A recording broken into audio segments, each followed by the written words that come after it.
There's so many things going on. Here we go. Area code 559. Who's this? Hello, This area is code. George Kavassilas calling. George, how are you tonight? The special guest has arrived. How are you? I'm doing well. I'm so sad that Chris and Cherie somehow were abducted, perhaps, and couldn't make it at the moment. So I jumped on here last minute because I know everybody wanted to hear you. There's a little bit of an echo. Do you have your radio on? Oh, just slightly. Hang on a moment. Let me All just right, sort cool. that out. Because I had to get on there so I could work out how to get in contact with you. Because Yeah, we were connected. I'm glad you were I'm glad you were listening, because here I am wondering what the heck to do. I'm reading your bio and trying to go over some of the topics, and having this pop up last minute here was always interesting. But I'm glad you did connect, and we have another segment here before we got to take a quick break, and then hopefully we'll get Chris and Shree on the line. And Sure. geez, hopefully everything's all right with them. I remember the Yeah, last. I hope everything's okay too. George, Usually, the last time I we're filled fine. in for them, I was listening to the show just like I was tonight, and Cherie had a seizure in the middle of the program. And Oh, geez, I had to jump on last minute, and I pray that another medical emergency did not take place. yeah. Yeah, we do wish them well, don't we? That's for sure. So tell me about this big event you got coming up. Yeah, we got a tour coming up of Canada and the US. We're really quite excited about that. Heading over to North America, and we're going to be in Vancouver Island, and then we're going to Vancouver itself, and then ESETI, and in Washington State, and then Chicago and Boston. And yeah, I'm really looking forward to it and meeting great people, because we found that through the European tour as well. As we travel around, we get to meet some fantastic people, and it's amazing how we are meeting people that feel very familiar to us, as though we've been together from an ancient past or in other times and other places. So it's a really wonderful experience. It's a part of this paradigm shift that's happening, huh? Yeah, it is, because the veil's starting to thin out, and we're getting like peepholes through it, and we're getting to connect at different, to different little bubbles of knowledge, and touching into ancient pasts and familiar sort of relationships that we've been with people before. So it's a wonderful feeling.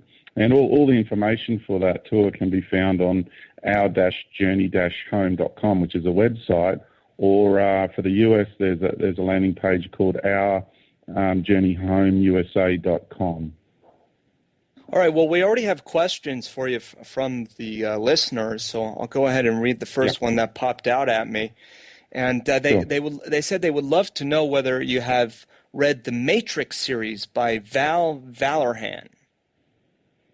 No, I haven't. No, I don't read many books. I've barely read any books at all in my life, and I haven't read that one at all. Is it a recommendation by the sound of it as well? I guess so. They go on to say that they would also like to ask George if he expects monetary compensation for the knowledge he shares at seminars. That's an interesting question, because I think people forget that we have to feed our families, and if we dedicate ourselves to this information, just like perhaps athletes dedicate themselves to sports, which, geez, it's not as important nearly as what we do. I'm not trying to diminish them, but I think that's an honest question that comes up. How do we have a balance when we're trying to share information and at the same time pay some bills?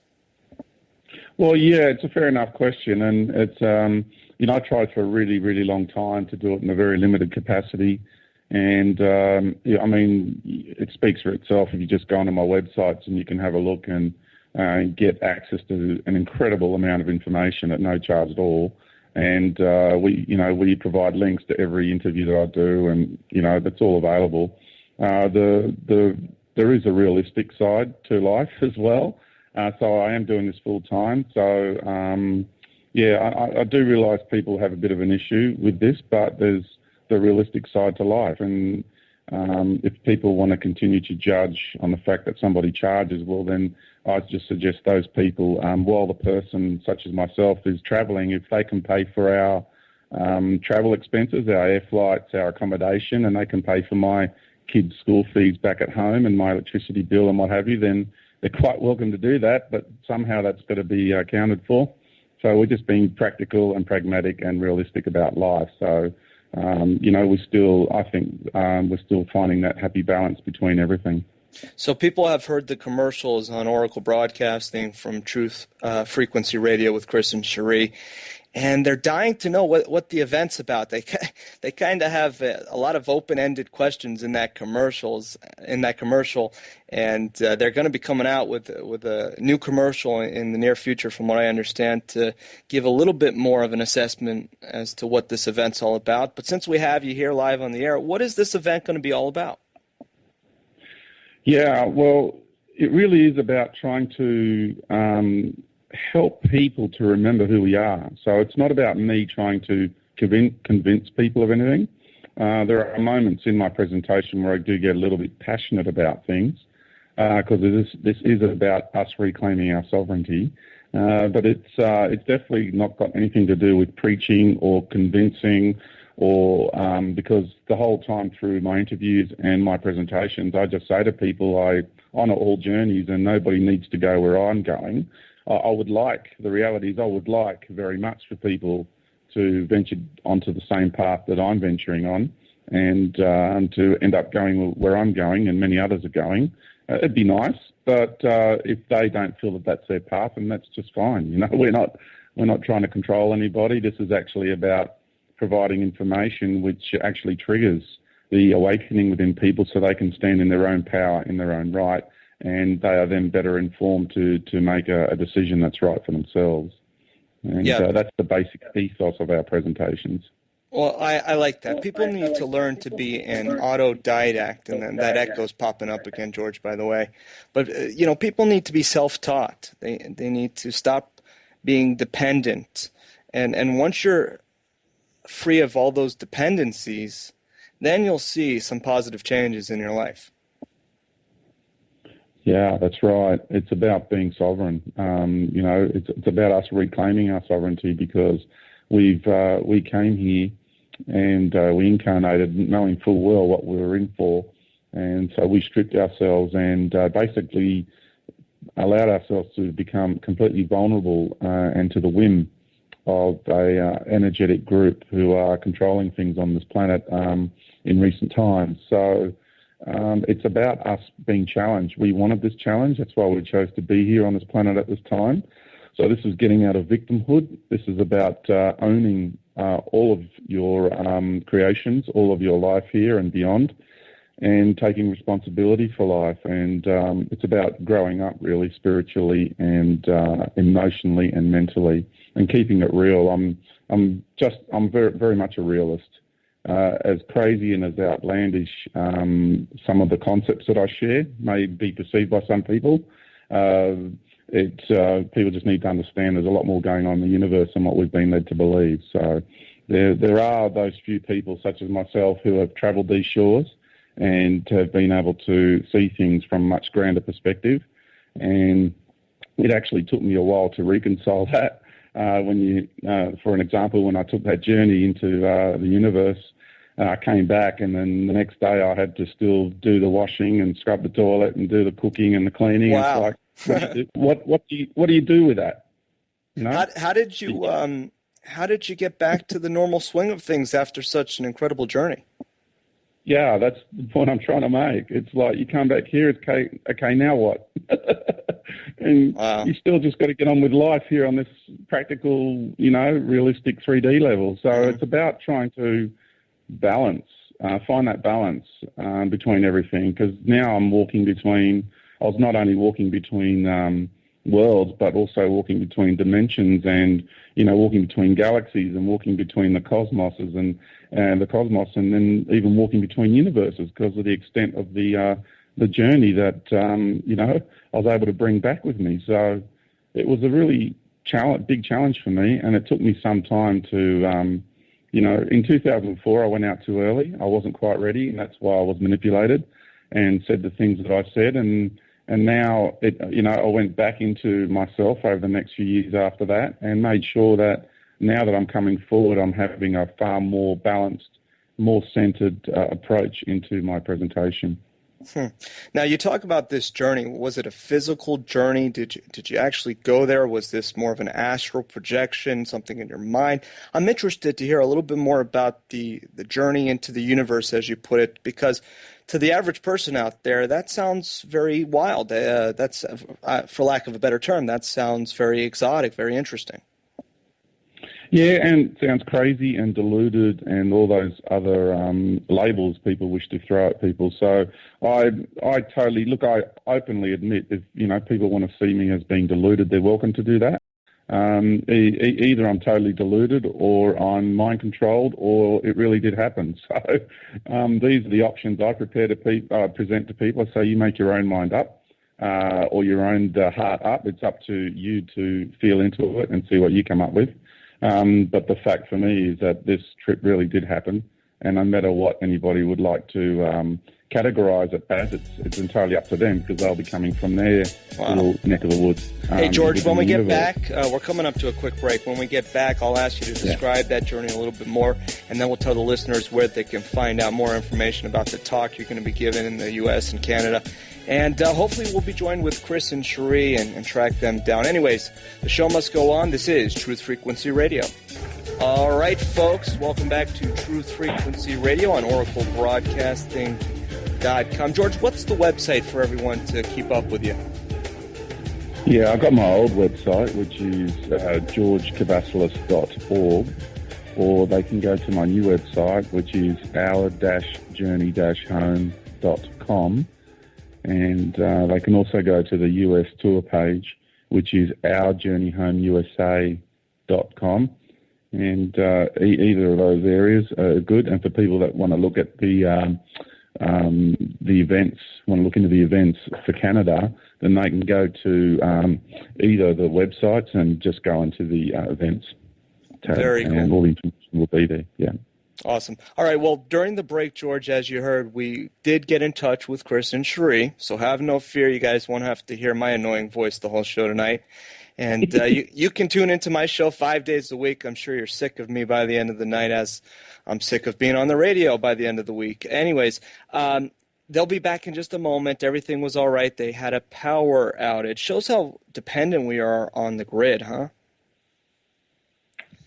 I mean, if it's not the grid we're dependent on, it's the internet. If it's not the internet, it's, all these dependencies. And at the end of the day, I think we got to go back to basics. I'm not a guy that says we necessarily have to, live off the grid and live like a caveman. But that being said, I just feel like our current system is very vulnerable. And I do feel like we'll see the grid crash on a whole. Hey, Chris Gio, is that you?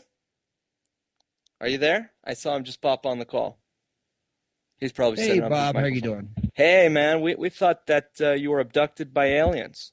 Well, I thought that's what happened, but we woke up in the Twilight Zone here without any power or anything, but fortunately everything came back on just now. I was able to get the laptop fired up, but of course I couldn't get the mixers or anything like that up. So, man, thank you very much for covering for us like this. Always a pleasure, and we got George on the line, thankfully. I was going over his bio, and then he saw that I was asking for either you guys or him to call in, and he was telling us before the last break a little bit about this journey that he took into the universe, as he puts it, and I was curious to learn more about just exactly what he experienced. Was it a physical sort of feeling? Were you there as an astral projection? What exactly happened? Could you describe it to us, George? Sure. First of all, yes, Christos, it's nice to be here with you, mate. Okay, it was an incredible time in my life because what happened was my galactic family came and paid me a visit and picked me up and took me to first of all, I got picked up in a smaller craft and then took me to a much larger craft. And in this larger craft, they facilitated an experience for me where they would maintain the integrity of my body. And they didn't use technology to do this because what was happening is my all of my essence was going to come out of my body and I was going to take this journey. So everything that animates my body into being was coming out. And that's why they needed to just to maintain the integrity of my body to keep it alive for me. And what kept it alive was the unified field of love that I have with my family on that level. And so these are concepts beyond technology. And so when my essence came out, I was then able to go and traverse through the universe. So this was way beyond astral or even traveling the ethers. This is all of me. You can call it the I am presence. The whole lot came out, and I got to experience my consciousness on that level once again. When you're totally one with the all, it's quite an amazing experience and state of being to be in. And so I travelled up through the dimensions. I left the ship and started travelling out into the cosmos. And I was just seeing galaxies just shrinking down into dots, and then all those billions and billions and trillions of galaxies that make up the cosmos just started shrinking, and just became a tiny vortex of light. As I was that part of my consciousness came out of that vortex and then merged with an even greater aspect of myself. And I was looking down at that vortex from a much greater aspect, and just looking at it going, my goodness, and just remember just seeing it spin very quickly within this, a fraction of a second, one spin of this vortex of light, and knowing that was eons and eons and eons and eons and epochs and eras of evolution down here in the cosmos. So that was quite an incredible experience, and I got to have a look outside of our universe, and because universe is one verse, it's one expression of life. And I got to see out into, if you want to use, I'm just using labels to help people's minds grasp the concepts of what I'm sharing. And it's just the best way I can put into words. And into the omniverse, or multiverse, whatever you want to call it. And it was just incredible to know that all these other universes exist out there, and each one is of a different expression, therefore a different construct. And we are all those universes. So we all end up going inside one another, and there's a part of us that's chosen to come inside this universe, and this is what we call God, the creator of the universe. And not God in a religious sense, if you know what I mean, but just God as in the creator of this universe. So it was quite an amazing re-remembering, if you want to put it that way. That sounds amazing. I wish I could have had that experience, but it sounds enlightening. It was, and the beauty of it is we all have this knowledge within us, so that's what makes my job really easy, because all I have to do is just be real and authentic, and I know that as the veil lifts, people will reconnect with us. It's really quite simple. Excellent. And speaking of reconnecting, George, let's do this. Let's hang up on you real quick, and we're going to reconnect you through Skype. That way we can get a better connection. All right, Chris, and I'm trying to do that. I got to add him real quick here. Okay. And that connection was a little bit choppy because we couldn't set it up from the get-go, but you got to make do with what we got, right? Yeah, absolutely. And thank you for bearing with us, ladies and gentlemen. Hey, when the grid goes down, I guess we got a taste of it just now. Yeah, that's what I was saying. What are we going to do when the grid goes down for sure? I mean, geez. Oh, I know. We could have loaded up the car and taken it down to the mountains and done everything remotely. I thought maybe they abducted you guys to one of those underground bases at the Denver airport. We should plan on that, though. If this happens again, to be able to just go and set it up. Good, George. We got you elsewhere. Back here on the Skype line now, so you should be better with the quality. Go ahead. Nice, thank you. Much better. Sounds a lot better, yeah. Yeah. Okay. So, what would you like me to speak? Well, let's talk about our journey home. We've got about 3 minutes left in this segment, and then we'll come back in full force after the break. But tell us a little bit about our journey home and what people can expect during the presentations. Yeah, well, during the presentations, I usually go through the structure of the universe because even though people are familiar with my work, there's a lot of people in the audience that are not, and it's nice to preface that because if it really is the foundation to, because once you understand that, you understand why we're actually here on this planet. It's all a part of it. And so once I do describe the structure of the universe, and then I describe our journey into the cosmos, in the cosmic arena. And then after that, we Am I still on? Can you guys still hear me? Yes, you're coming through loud and clear. Yep.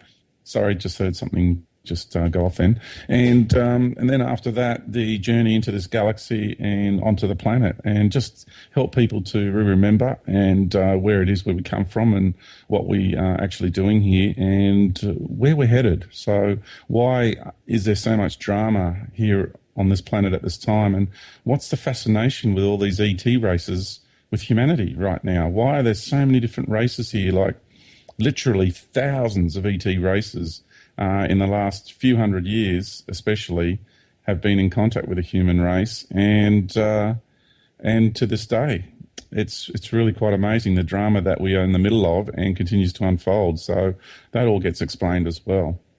Well, I've been telling people that we need to stop trying to learn new information and instead remember what we've forgotten, who we are, where we came from. That's the entire key. How would you elaborate on that?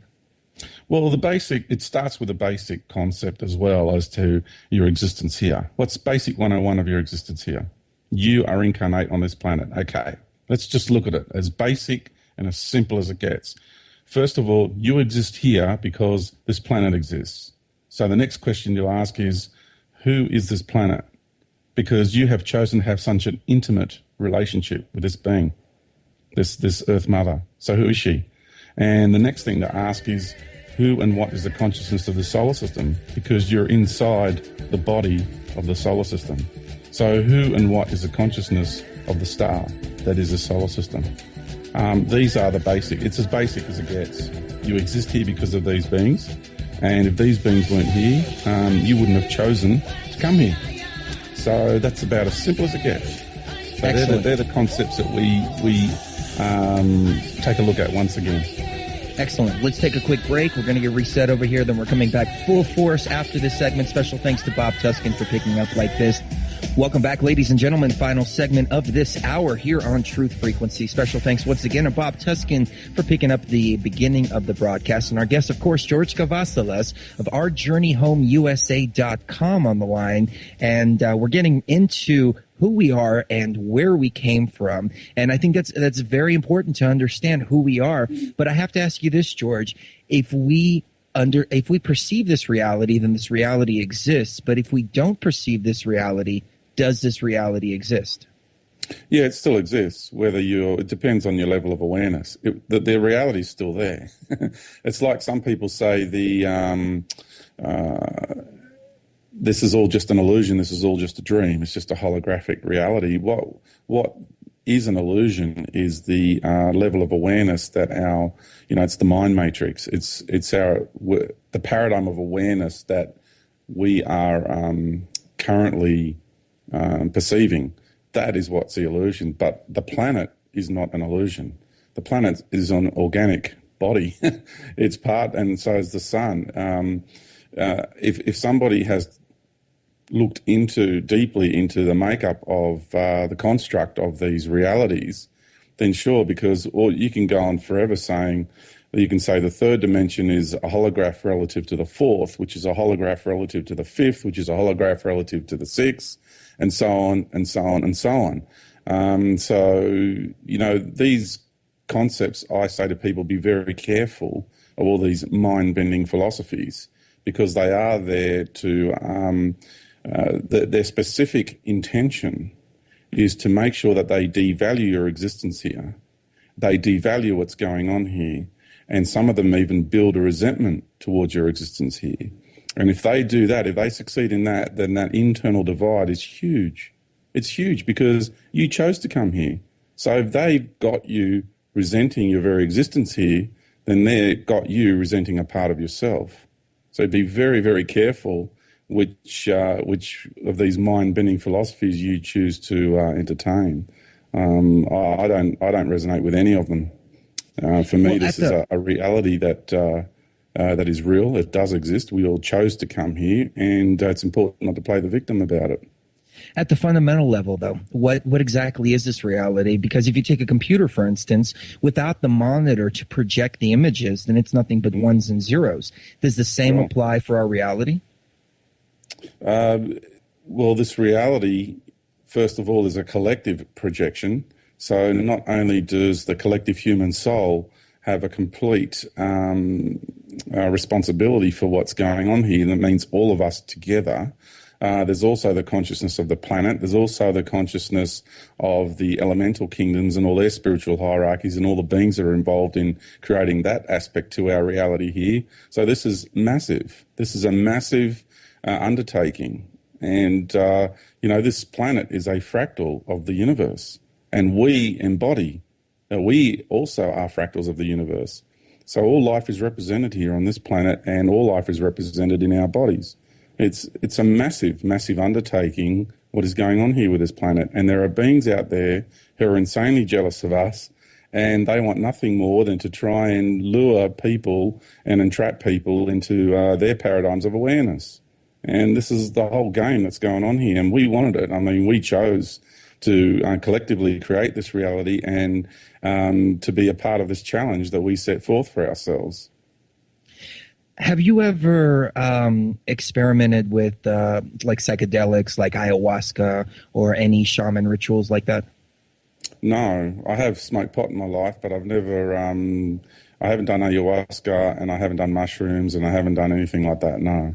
Okay. I was on a ayahuasca journey one time, and I came back with the sense as though I had chosen to come to this reality. And I had this vision of being a prophet, not a prophet in the sense who speaks to the gods or anything like that, but a Nostradamus type prophet.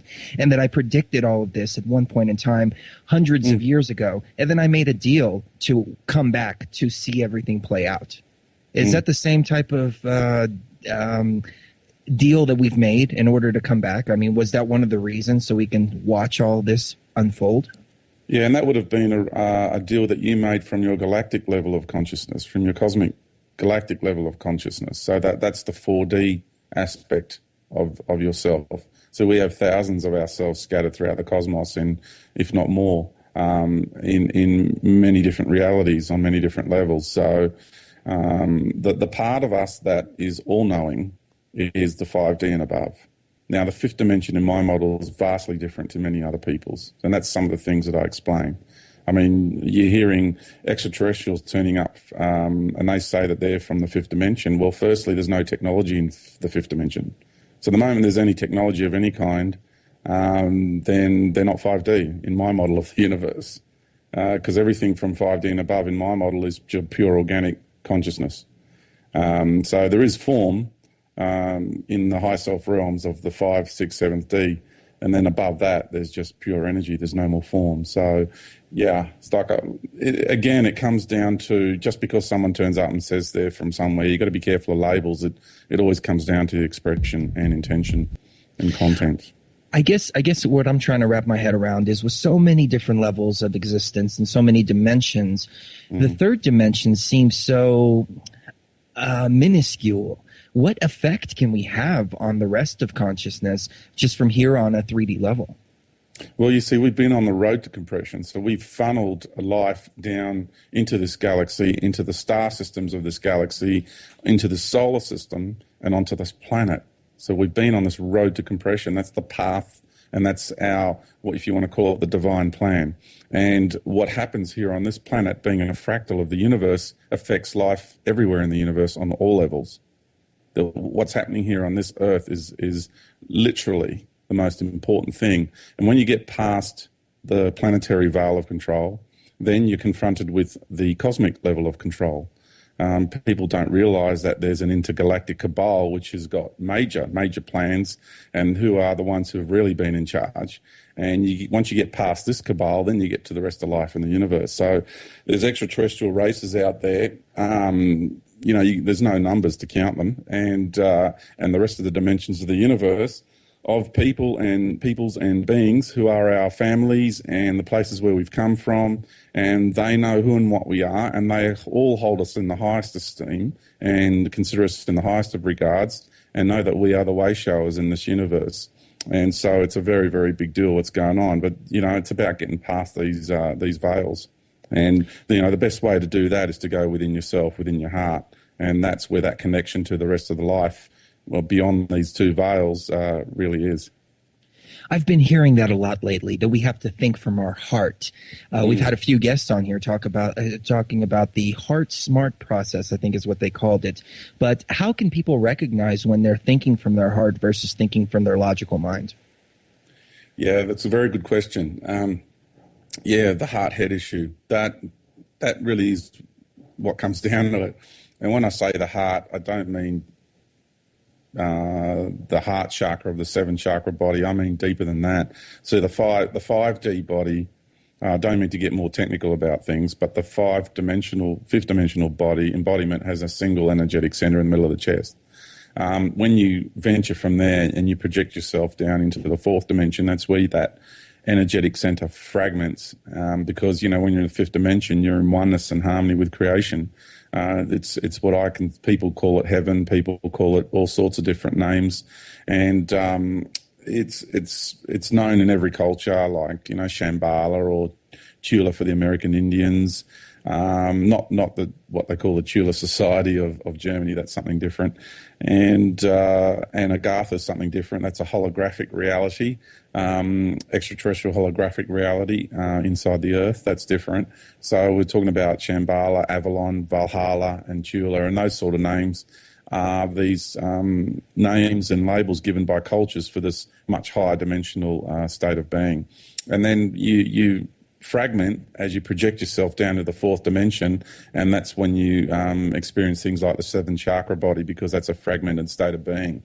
And so the heart and the love that you experience on that level is the positive white love and light end of the spectrum or of the scales, and that is in equal opposite and the alter ego of the negative and dark side of the scales and expression of life. So infinite love is the only truth. Everything else is illusion, ladies and gentlemen. George Kavassilas, our amazing guest. We're going to take another break, and we'll see you with some more AM and FM affiliates at the next hour. Truth Frequency Radio here on Oracle.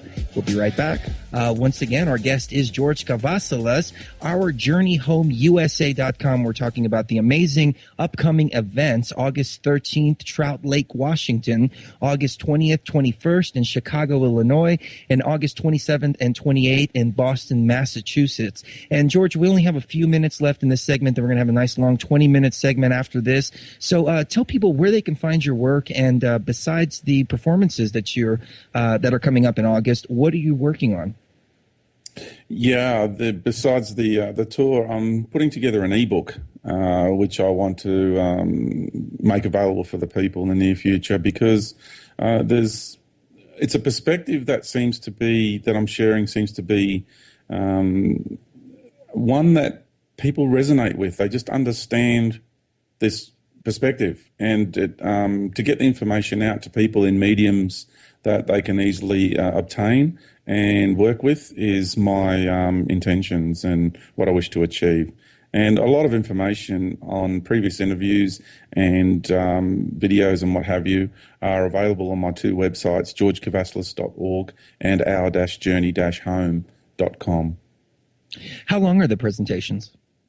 Oh, usually they're about between 6 and 8 hours, if not longer. Some of them have been known to go for 10 hours because the people just don't want me to stop. But it'll depend on the venue as well. So the ones that are in Trout Lake in Chicago and and Boston should probably run for about 8 to 9 hours, I would say. Wow. We saw David Icke do a 10-hour presentation one time. That's where Cherie and I actually met, at a David Icke presentation. And it was mind-blowing and completely life-changing. I mean, after the presentation, we decided to start this radio show. Mm-hmm. So that was the catalyst that got us in this direction. But I'm sure this is going to be a mind-blowing event like this. We're going to be at one of them. We're not sure which one yet, but everybody go to ourjourneyhomeusa.com, grab your tickets, and you'll see Chris and Cherie at one of the events. It will be an honor to see you guys there. And I just want to say about David Icke, I have a lot of respect for the man, and he did the hard yards for us early on in the piece, and I think that man deserves a lot of respect. Oh, absolutely. I mean, people think this is easy, but when you get up there for 8, 10 hours and put all of your energy into it, it's really something, in my opinion, that you give into the universe, because you spent years and years and years researching this, then you deliver this information to people in an 8 or 10 hour presentation, and they literally get years of knowledge, years of research by just sitting there for a few hours. So and it doesn't matter that David and I don't see eye to eye with a lot of things. That doesn't matter. We're different people and we have different experiences and different perspectives. So, and that's part of the spice of life. So, if we're all infinite consciousness, ladies and gentlemen. We're going to take another quick break. We'll be right back. Welcome back. Hour 2, 20-minute segment here on Truth Frequency. We may do a little bit of overtime. We shall see as we get closer to the end of the broadcast. But our great guest, George Kavassilas, OurJourneyHomeUSA.com. Once again, if you haven't gotten your tickets already, go to OurJourneyUSA.com and pick up the tickets for the events, because it's going to be absolutely fascinating. Now, George, I have to ask you this. Before the break, you were talking about extraterrestrials and whatnot. Now, we had Al Weber on last week, and he said that extraterrestrials are basically harvesting souls. And we've had a few other guests talk about the same thing. And the first thing that came to my mind was, well, you know, my soul is so connected with Source that it's impossible for them to grab it, imprison it, use it in any fashion like that. I'm pretty confident in myself, but he said the deception was that other people don't really realize this, and then their souls are able to get trapped like this. In your research in the alien agenda, do you find any validity to any of those statements?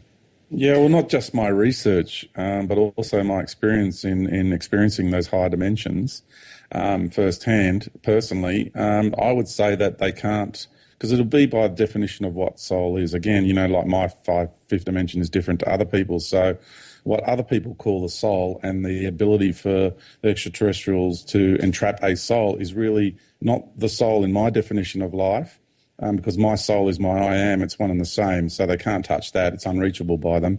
But what we're talking about is a lower aspect of self. So you're talking about the galactic essence of your being, and that's not the higher self. That's just your galactic level of consciousness and beingness, and that's what they're able to entrap.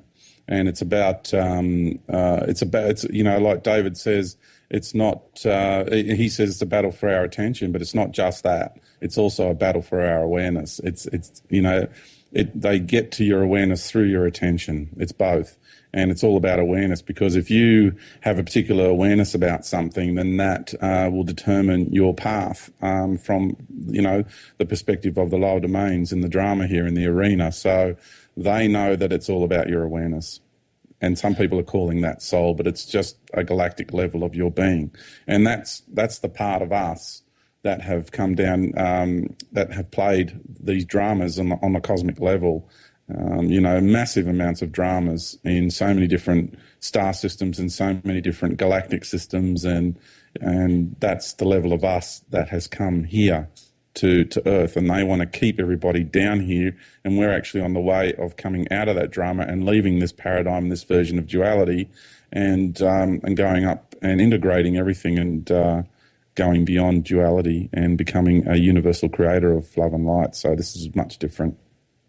It seems like we're coming to a pinnacle time of where everybody seems to just be rushing, whether it's the Greys who are rushing with their agenda or people whose consciousness are expanding. And it looks like we're counting down to what I can only tell as 2012. In your opinion, it's 2012? Is this the end of the world? Is this the golden age? Where are we proceeding from here, and where are we going? Yeah, well, it'll be the end of this vibrational pattern of reality as you know it. It's not the end of the planet. It's just the end of this level of reality. And it's understanding that there's many levels of reality. And so the lower ego of Mother Earth, just like we have our lower egos, she's going to ascend, and she's finished, and she's finishing facilitating this experience for us on this level of life. Now, there's those of us who know that. They we communicate with her and we know what her intentions are. And I say to people, you're hearing about what ETs have to say and what religious and spiritual ideologists have to say. Well, what about what the planet has to say? What about asking her what her journey is and what her intentions are? And also reconnecting with the sun and asking him what his intentions are. So when you reconnect with the reality you're in, then you get to the truth.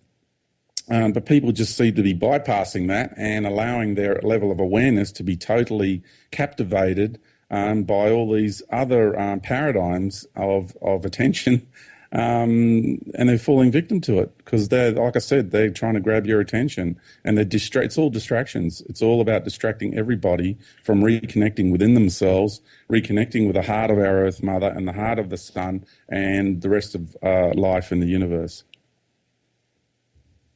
And, well, all you have to do is look at the world around you right now. All the storms, all the drought, all the famine, all the, all of the radioactive stuff. Everything is piling on and piling on and piling on, and it seems like the Earth is just trying to shake off all this petty materialistic stuff. But we're so consumed by it that we don't realize that she's trying to shake it off. She is, and she's transmuting it. And people got to realise that what they want, their jobs and their careers and their cars and saving up for that holiday and the renovations of their homes and all that stuff is not more important than the evolution of the human collective soul and the evolution of this planet and the evolution of this solar system and the universe. They just got to get their egos beyond that and also understand that this is not just about the human race by itself. Look out in that natural environment. People think we're just going to be all lovey-dovey. We'll find some nice new technologies and we're going to go back to nature and everything's going to be beautiful. And that's just total nonsense. Simply because that the vibrational patterns of the natural environment we have on the planet is completely reflective of who and what we have been.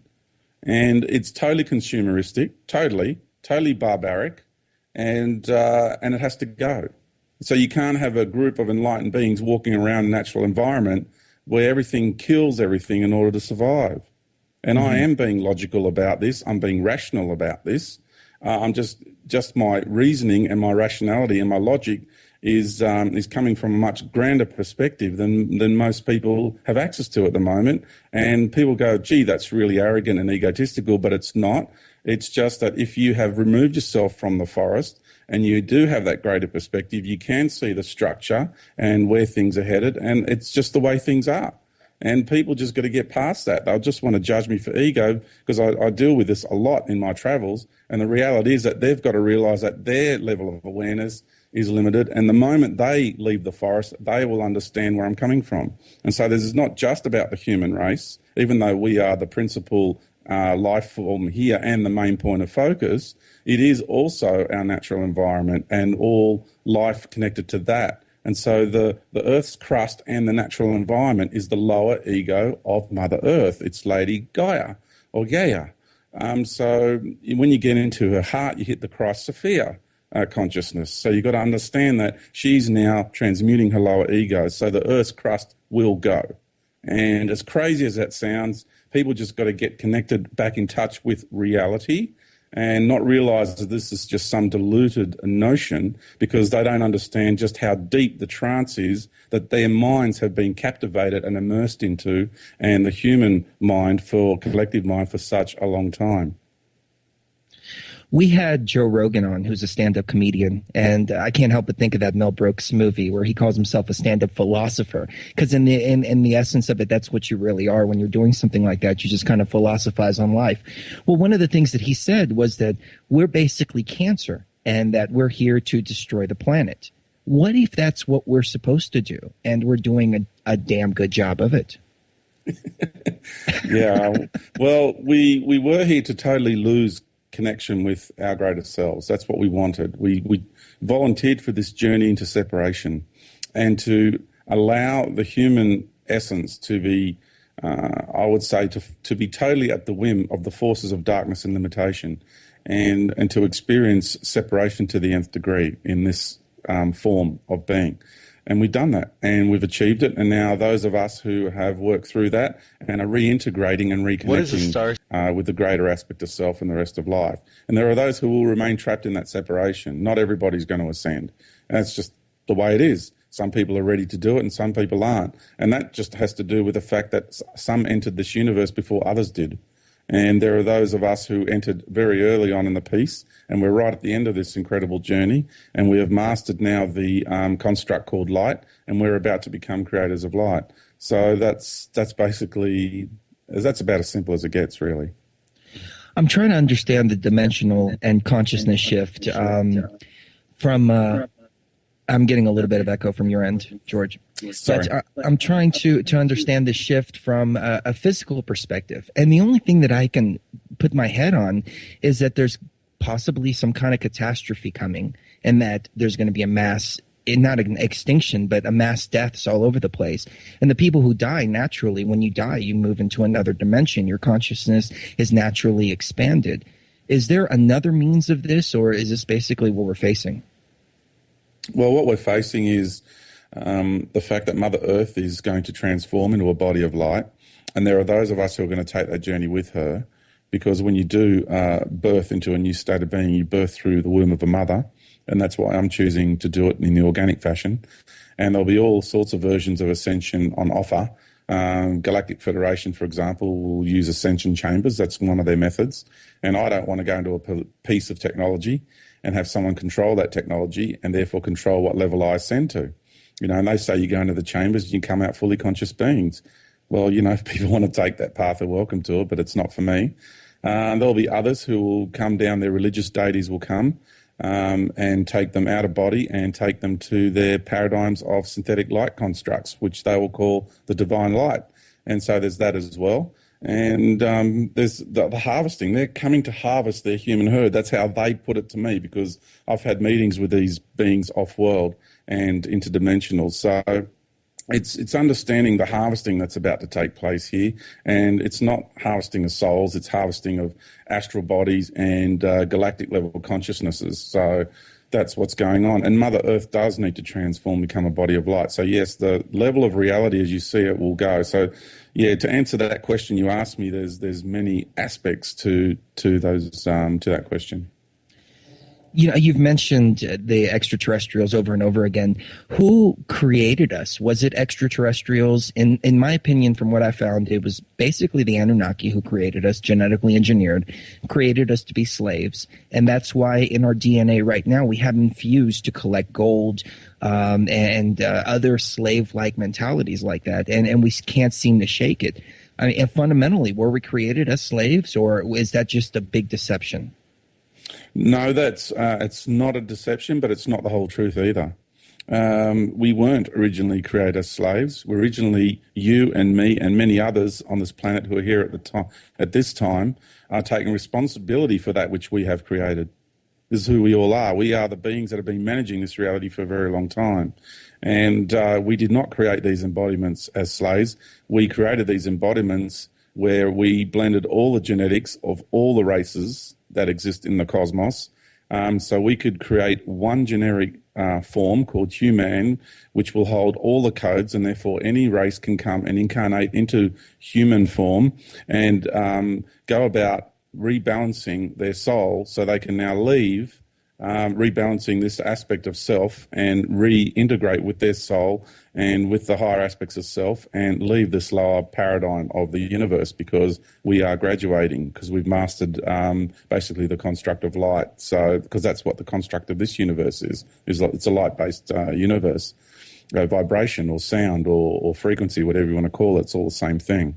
So that's what's happening. And there is the original group of Anunnaki who, because in every culture you have the beings, where you want to call it the shining ones or the whatever. There's so many names for these beings in every culture that originally created humanity. And that's all it is, genetically. And then what happened is there's other groups that come in as imposters and present themselves as though they are the gods and then do whatever they want. And we allowed them to do this. because we wanted to have that experience of being manipulated and I would say restricted and stripped of our divinity and things like that. So that's a really, really big part of understanding who and what we are. Well, that's funny that you said that, because people ask me on this show time and time again, what do we do about all these people that need to be woken up? And my answer is usually, well, sometimes it's their dharma just to fall. Sometimes they've chosen the experiences to fall and to be slaves and to be blind and to be ignorant because that's what their soul needs at the time. So trying to push this awakening onto somebody, I think it's detrimental.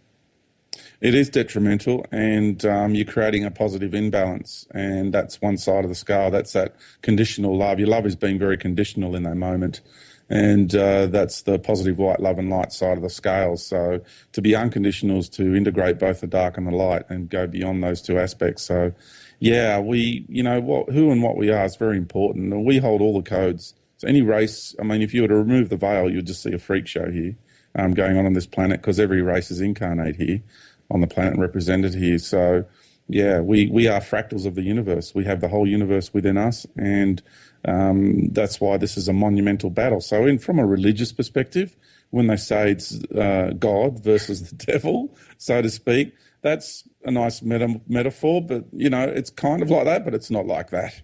So I don't want to get all heady and religious about it, but because there's a lot of deception in religion, of course.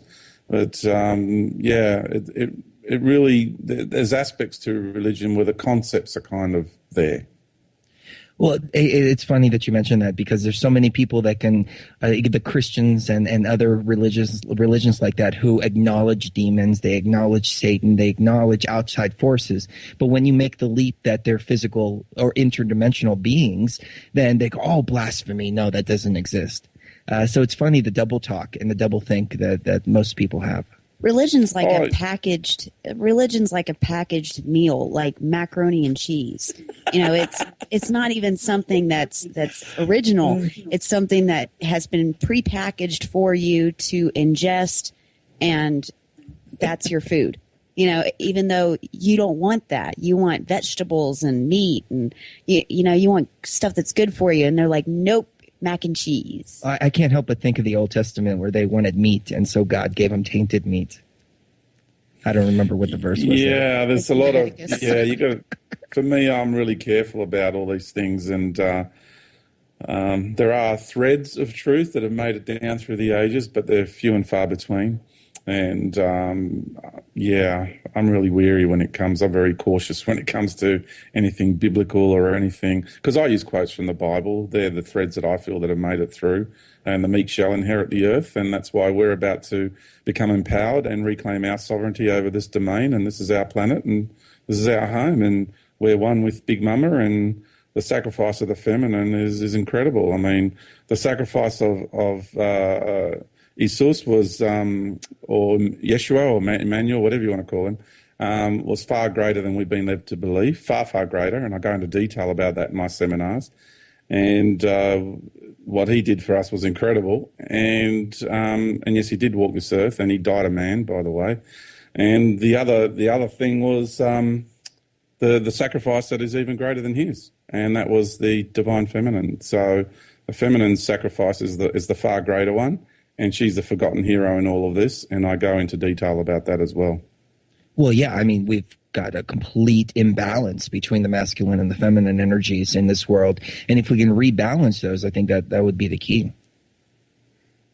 Yeah, it is all about regaining balance, and that's a challenge for women too, to not allow the pendulum to swing too far the other way. That's a challenge for the feminine in these times, and not to build that resentment towards the masculine energy, because then all they're doing is, there's an old saying, you become that which you despise. So it is a great challenge, and I do understand fully why women would feel resentful, but that's the challenge for the feminine in these times. Yeah, it's okay to feel empowered, but not at the expense of the other side of the spectrum. Exactly. We don't want to do what they did to us. That's just classic karma right there. Is you don't just because somebody did something to you. You learn this when you're like 4. Just because someone hit you doesn't give you the right to hit them back. Turn the other cheek and go on your way. That's well, yeah, but Jesus really said hard. He said turn the other cheek one time. After that, then it's on.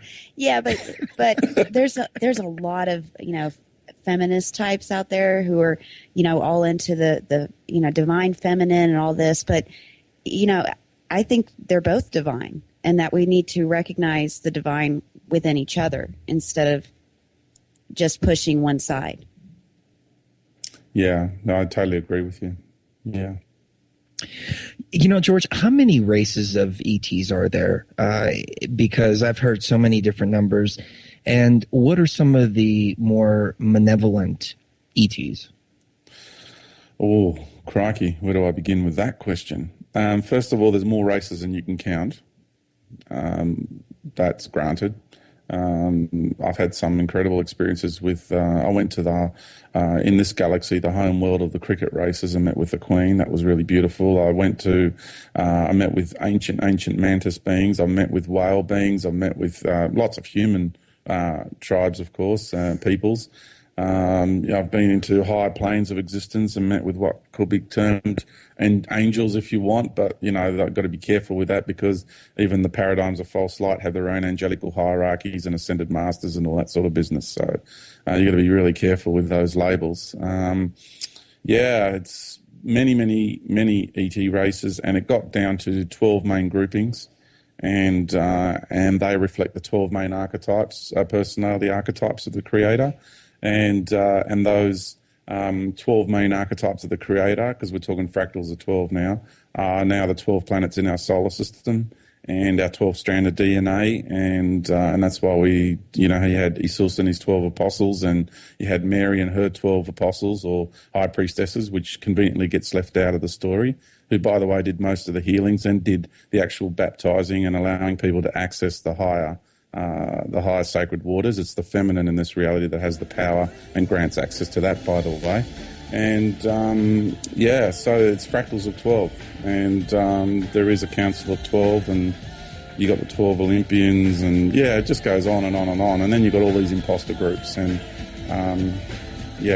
what can I say? It's a very big subject. I mean, the 12 constellations.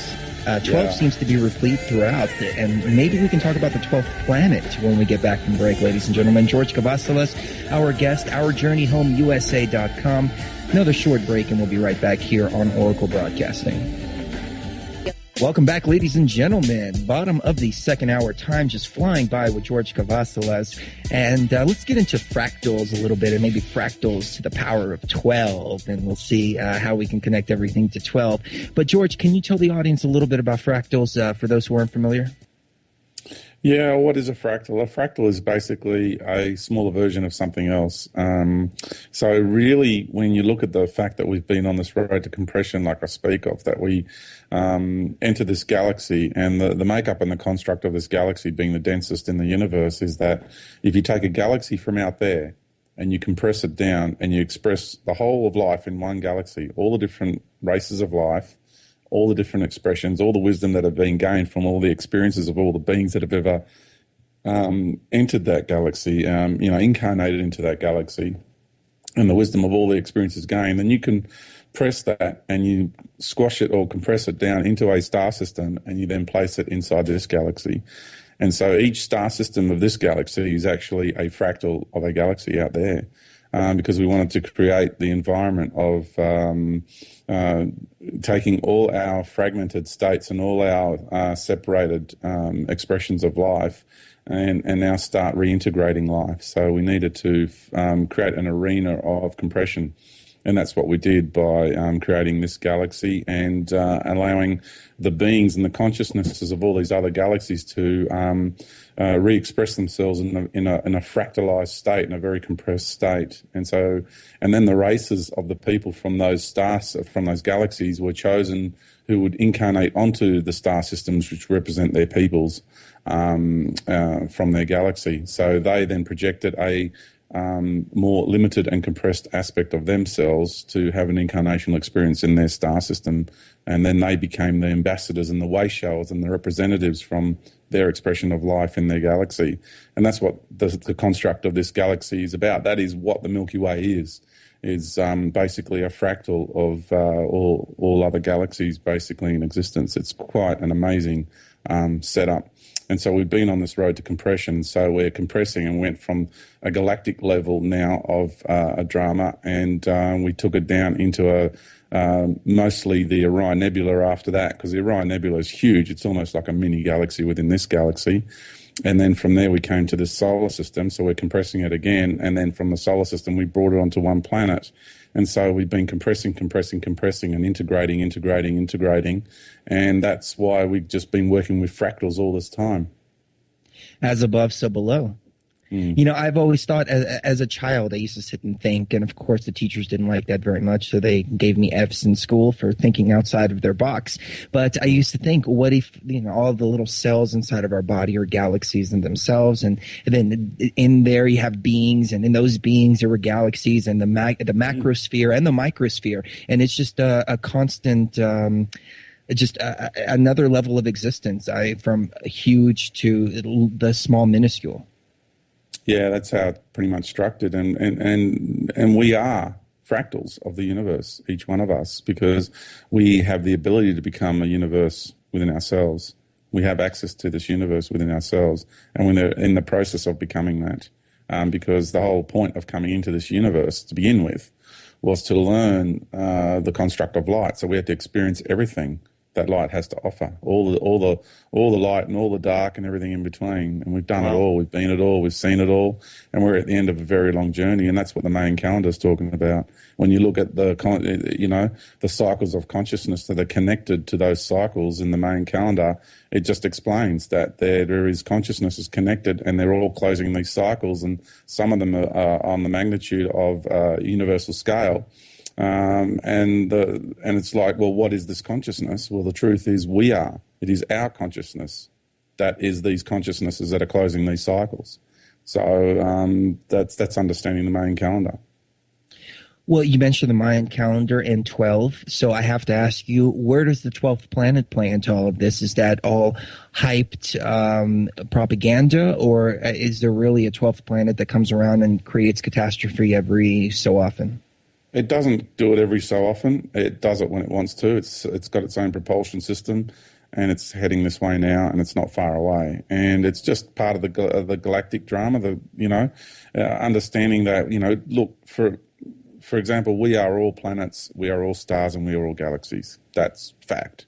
Whatever anyone wants to think about that statement, it's up to them. But that's the way things are structured in this universe. It's just more of the forgotten truth. And so when you look at it from the point of view of that level of consciousness, if, there's a drama being played out between stars and between planets, and you've got the masculine, the divine masculine, that has come and stepped its energies down to the point of manifesting itself as our sun, and then you have the divine feminine that stepped her energies down and manifested herself as our planet. And so you've got twin flame energy of the sun and the earth, and this evil, if you want to call it evil, twin, jealous and envious brother, a failed star who never quite made it, and is just jealous of his brother, is now going to sweep through, come between them, right at the very end when Mother Earth is about to give birth to this whole new way of life of universal creators of love and light. And he wants to grab all the attention and spoil the party, and that's really what's going on. Sounds like an exciting movie or an exciting play. It really is from the higher aspect. When you're with your higher aspect and you're looking down on these levels of reality, it's the greatest fun ride in the universe. It really. Does the date November 9th, 2011 have any significance to you?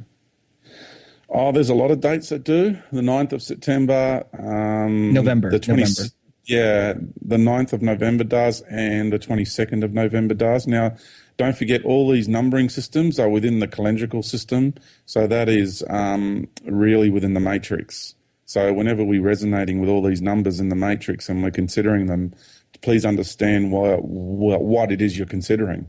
So, numbers are you got to be careful with numbers, because numbers are arbitrary. So it's a language. It's a way of labeling things. So, okay. People will beg to differ. People will think that numbers is everything, but it's not. Numbers is a language. It's just a quantifiable language rather than a descriptive language and a flowing language. It's different, but it's still language. So life is not created from numbers. Numbers are used to describe and understand the construct of life. But the moment you start creating life via a mathematical construct, you are then creating synthetic life. Like a Merkaba. If you create a Merkaba light body, you are creating a synthetic light body. You can use this sacred geometrical symbolism to describe a light body via the sacred geometry of a Merkaba to explain it in mathematical terms to understand the construct. But the moment you make one using a mathematical template, then you are creating a synthetic light construct. I know this because I've done it in the past, so I'm warning people about this. And there's a lot of people doing it. And that's why when I talk about synthetic paradigms, synthetic light constructs, paradigms, we're talking paradigms that are on the scale of a universe. We're talking massive paradigms of synthetic light constructs that are on a universal scale. So you've got to be very, very careful where you choose to go and what it is you choose to involve yourself in, because you can get caught up in these paradigms for a very long time. So, but eventually you'll work your way out of them. So, sorry, back to the question. What was the question? I was just asking about November 9th, 2011. Oh, yeah. The reason Okay, I ask is, well, we've been watching Comet Elenin, and so far every single alignment has turned out with a big earthquake or some kind of disaster, and there's more coming up, and November 9th seems to be the pinnacle date. Yeah, it does. And there's, I've been trying to warn people that there is how can I put it? I'm just going to say it straight out. A pending global mind control event. That's basically what's about to happen. It's not far away. It could be sooner rather than later, or it could be a bit later. But so I get the feeling between now and early 2012, something's going to happen. If you look at 9/11, it was a good attempt at achieving that. But this next one that's coming is going to make 9/11 look like a little baby. And the whole point of it is, and this is not fear-mongering, this is just preparation. This is about not being naive and gullible. This is about being aware and understanding that the next big event that plays out, to be aware that they're going to want to implement a mind control program, because what they want to do is get humanity into a deeper trance. This is about funneling humanity down a particular path, and we've been on this path for a long time with the type of technology that we're using, and this is a very big agenda. You've got to understand this is an intergalactic cabal. These are no dummies. These people have been around for a very, very long time, eons of evolution in our universe, and we wanted the best, and we got the best. Well, I can guess what they're going to use for that big mind control event. We'll hold that thought and we'll get back to it. Final segment, right when we get back. We might do some overtime. We'll see you on the other side here on Truth Frequency with George Kavassilas here on Oracle Broadcasting. Our Journey Home USA.com, ladies and gentlemen. If you haven't checked out the website, go to the website right now and get your tickets for George Kavassilas' presentation coming up at the end of August, because I got to tell you, ladies and gentlemen, on this broadcast, we just barely scratched the surface, and we may be able to go into some overtime after this. We'll see at the end of the segment. But George, in this remaining time that we have, what would you like to leave the audience with? Well, mostly I'd like to say that I'd like people to try and remember who and what they are to the best of their ability.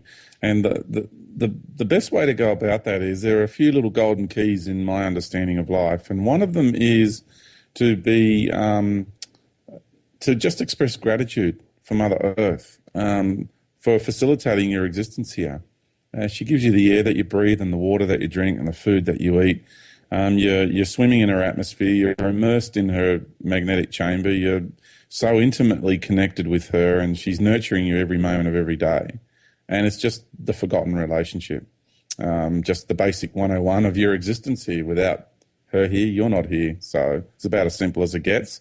So if someone can just start to just quietly express gratitude towards her, that is a massive, massive golden key in opening up your heart and allowing you to access much greater aspects of yourself. Well, look at the mind control. I mean, we're raised to believe that the sun is bad and it's going to give you cancer. And if you eat organic food, then you're going to shrivel up and die. And you need their processed garbage that comes out of their box and all the vitamins that they provide and their medications and whatnot. How do we break that mind control? Yeah, and that's how you do it. It starts with the gratitude of Mother Earth, because, like I was saying, we're so intimately connected with Mother Earth. We are so intimately connected with Father Sun, and the only thing that's stopping you from remembering that is a partition in your mind. It is just simply a thin wall partition in your mind. And once you go beyond the mind and you go into your heart, and when you connect with this greater aspect of yourself, the first place you go is to the heart of the Earth Mother, because your essence and her essence are one. And it's just understanding how your essence flowed, how it found itself here. It comes through the core of the galactic core, then to the core of the sun, then to the core of the Earth, then to the core of your incarnational construct. And that's the flow. That's the pathway, the umbilical cord to life. And when you go within, that's where you go. Now, if you do astral projections and all that, then you will take a different path. If you go pineal gland, you take a different path. But, that version of enlightenment is the old version for people like myself, because we've been there and done that in ages past. And the Kundalini going up the spine, intersecting in the chakra points and hitting the pineal gland. Well, where is the pineal? It's in the mind. It's in the brain. So when you do that, you connect with the cosmic 4D cosmic mind.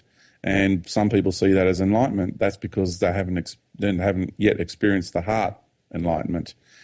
So they're still caught up in the mind framework. So my suggestion is to now go beyond all the mind constructs and go back into your heart, into your essence and the core of who and what you are.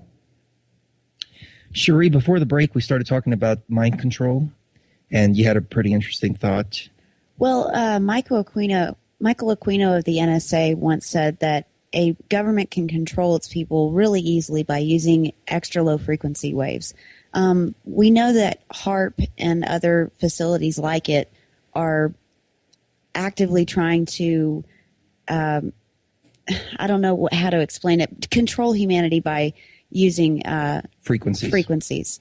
What are your thoughts on that? Oh, yeah, they're doing it. They know, like some people say, I don't want a mobile phone because they're going to track me everywhere I go. And I say, you got to be kidding me. I mean, they're tracking you anyway. We each have a unique energetic signature. They know what our energetic signatures are because they come to you at night and they take it while you're sleeping, and everybody's been scanned and they know where everybody is, and we stick out like beacons in the matrix. And it really, people just need to understand the extent of what's going on here. So everyone's transparent. Your thoughts are monitored in the mind matrix. Half the thoughts you're having at least are not even yours anyway. And so people just need to realise the extent of what's going on here. This is huge. But then people go, oh, this is all just fear-mongering and this, that and the other. No, it's actually the way life is constructed. But, people just don't have the capacity to deal with it. So that's why I say go beyond the mind. And it is that low frequency. I mean, it's like the old concept, the old saying, wag the dog. It's the tail that wags the dog. So very few can control so many.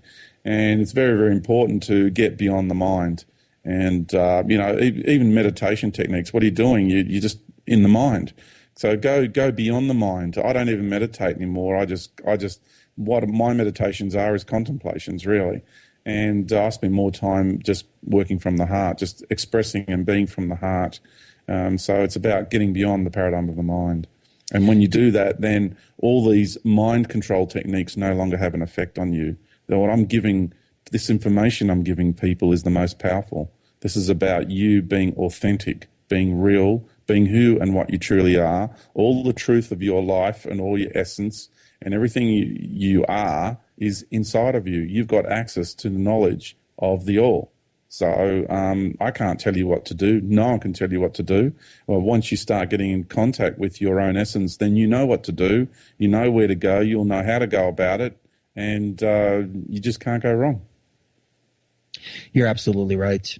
And I think that's paramount to go beyond the mind. And it's funny in this quote-unquote truth movement how a lot of people get stuck in another form of mind control or in another box, the way that I like to put it, to think that anything beyond the five sense reality is new age garbage. That's what they've told me. Oh, your show's nothing but a bunch of new age garbage. But wait a minute. This is the next level. This is where we need to be and where we need to understand from. Well, my statement to those people is, I suppose you still think the world's flat, do you? And I suppose you still think we're all alone in the universe. I mean, that's just totally insane. That's deluded to think that you're all alone in the universe. And, people say to me, don't you think you're a little bit crazy, George? You talk about little green man and ETs. I go, what, you're going to tell me that we're all alone in this universe? I mean, that's just totally insane. Where are these people coming from? And so, I just turn it right around and say, go and stand in front of the mirror, look into your own eyes and say, why the bleep am I still trying to convince myself we're all alone in the universe? What is wrong with me? What is this mind control program that I'm continuing to play out? That's what I tell people to do, because they're insane. Yes, I agree. I completely agree. I agree. They are insane. It takes an insane person to not realize that there is a big universe out there, and that we're just, a gas station in the middle of nowhere in this galaxy. So we need to stop thinking that the Earth is all that there is, and we're the only beings that have ever existed. It's just silly. And, the irony of it, Cherie, too, is that the evidence is all around them. But why do they not see it? And I'll give an example. You're looking for something in your house, and you're looking and you're looking and you're looking, and you look on your table or you look on your dressing table or by the bed or whatever. And then you go, honey, can you please help me? Because, we have domestic blind. Men suffer from domestic blindness more than women do. So, and then your wife or your friend comes along and goes, there it is. And it was right where you looked, but you couldn't see it. And it's awareness. Just in that moment, you blanked out on a part of your awareness. So the whole point I'm trying to make here is that these people who cannot understand the concept that we are surrounded by extraterrestrial life, and that extraterrestrial life and the evidence of it is all around them, but they do not see it. They are blind. And, if anyone's ever had anything to do with mind control, people who are in an occult or religious fanatics, zealots, they are blinded by their religion. They cannot see beyond the paradigm of that religion. Well, science is a religion too, and one of their prophets is Darwin. And they've got to realize that there are religious, fanatical zealots who are scientists, and they think that their paradigm is it. Well, they've got to realize that science and religion both have elements of truth in them, and you've got to blend the two together to get to the real stuff and beyond. So, there's zealots on both sides of the camps, and that's just an aspect of duality. And people just need to wake up and smell the rose. Well, I think in this day and age, it's an honor to be called insane, because what's sane right now is absolutely ridiculous. It's blindness and pettiness and selfishness, and we need to veer away from that. And ladies and gentlemen, that was George Kavassilas. OurJourneyHomeUSA.com. It's been a pleasure, and hopefully we'll be able to get to some overtime. So stick around, ladies and gentlemen. Special thanks to Bob Tuskin, BobTuskin.com. Of course, the Bob Tuskin Radio Show from 7 to 9 p.m. here on Oracle, Monday through Friday. And hopefully we'll see you in just a few minutes. We'll be right back. Welcome, ladies and gentlemen, to Truth Frequency Overtime. Chris and Cherie filling in for Alex Ansary, outside of the box, regularly scheduled for this time. But we're going to pick up the discussion with George Kavassilas and really get deep into everything that we've talked about. If you missed the first 2 hours, of course, the archives are always free at truthfrequencyradio.com. Now, what we're going to do is merge both of the archives together so you have a nice long show once you download it. So, George, we have I think 3 minutes in this segment, then we're going to go back to our long segment format. Where would you like to pick it up for the next 3 minutes? Oh, look, I'm happy to go wherever we need to go. I also would like to just get back to that point of these pending events with the comet and Nibiru. I think Planet X, whatever you want to call it, the 12th planet, there's things that are about to happen on this planet. It's a test that we all wanted to hold our integrity. This drama that's playing out and is going to go to a whole new level really soon. It's a test to see who's got it and who hasn't. Because if you get lured by one of these paradigms, then you get lured off-world into another paradigm, then that's really means that you're not ready. You don't have what it takes to hold center and go through and become a creator of light. Because if you go and create your own universe via the construct of light, then that means beings inside of you can then take control of you, and that just can't be allowed to happen. So anybody who graduates and does become a creator of light using the light construct, they've got to know everything and be everything, have been everything and done everything, so they have that wisdom and that knowledge within themselves. You know, go ahead, Sheree. Well, so based on the fractal theory, we basically have gone through being the villain, being the victim, being the good person, or being the bad person. Are you saying that we've all gone through those fractals? Oh, absolutely. I mean, he or she who has not sinned cast the first stone. I mean, really, it's got to do everything to do with that. I stand up and I'm proud to say I've been the most evil of evil that has ever existed. And I'm proud to stand up and say I've been the most loving and caring, compassionate that has ever existed. I've done it all, because what is light? You have one expression of life, and then you swing across to the other side, you have another expression of light. It's frequency, it's sound, it's vibration. God spoke, the word was a sound, the sound was creation. I mean, people just don't understand the greater concepts of the universe that they're inside of. Light has two expressions to it, and we've experienced all of the different flavors and all the different versions of those two expressions, be it male or female or dark or light, and all the different archetypes in all those different flavors and expressions. I mean, it's been an incredible journey in the universe, and we've done it all and been it all. And you've got these ones who are camped on the positive white, love and light side of the scales that are really judgmental and reckon they're it. And then you've got ones who are really dark and evil and they reckon they're it. And it's just this battle which is been waged in this universe for such a long time, and it's a drama vortex, and people get trapped in that drama vortex for a long time. But you know, they're having their experiences. Eventually, you work your way out of it. And meanwhile, on the macroscopic level, the sun and the earth and the destroyer are all in this cosmic battle, and you know, it's being reflected in our everyday life. Some people would argue that it's a Absolutely. war for your mind, ladies and gentlemen, but in actuality, it's a war for your soul and for your spiritual being. And on that note, let's take another quick break, and we'll be right back with a longer segment with George Kavassilas, Truth Frequency Radio here on Oracle. We are speaking with George Kavassilas here, a little bit of overtime on Oracle Broadcasting. And, you know, I completely lost my train of thought. Well, We were let's talking open about up before the the phone break. lines, though, too, That's Chris. a good idea. We want to hear from people. I know there's been a million messages in your chat room at truthfrequencyradio.com. Get out your crayons, folks. Now's your time. 866-841-1065. Write it down. 866-841-1065. Excellent. And George, well, before we jump back into it, let me ask you this. You know, you mentioned the Father, Son, and the Mother Earth. And a lot of people would say that that's blasphemy, that's they ridicule, quote unquote, Gaia worship and put it in a box like that. But it's really not that simplified, is it? No, what I express has got nothing to do with worship whatsoever. It's just understanding the construct of life. This is not about praying to deities or giving your power away to anybody. It's, like I said, it's understanding the construct. That's all it is. I mean, that's what Akhenaten was doing. He didn't start a monotheistic religion. That's a load of crap. What he did was explain the construct of life, how your essence flows from the core of the sun, you know, and originally from the core of the galaxy. So it's, yeah, there's so many lies and deception in our reality and going on here. So, yeah, it's not so simplistic.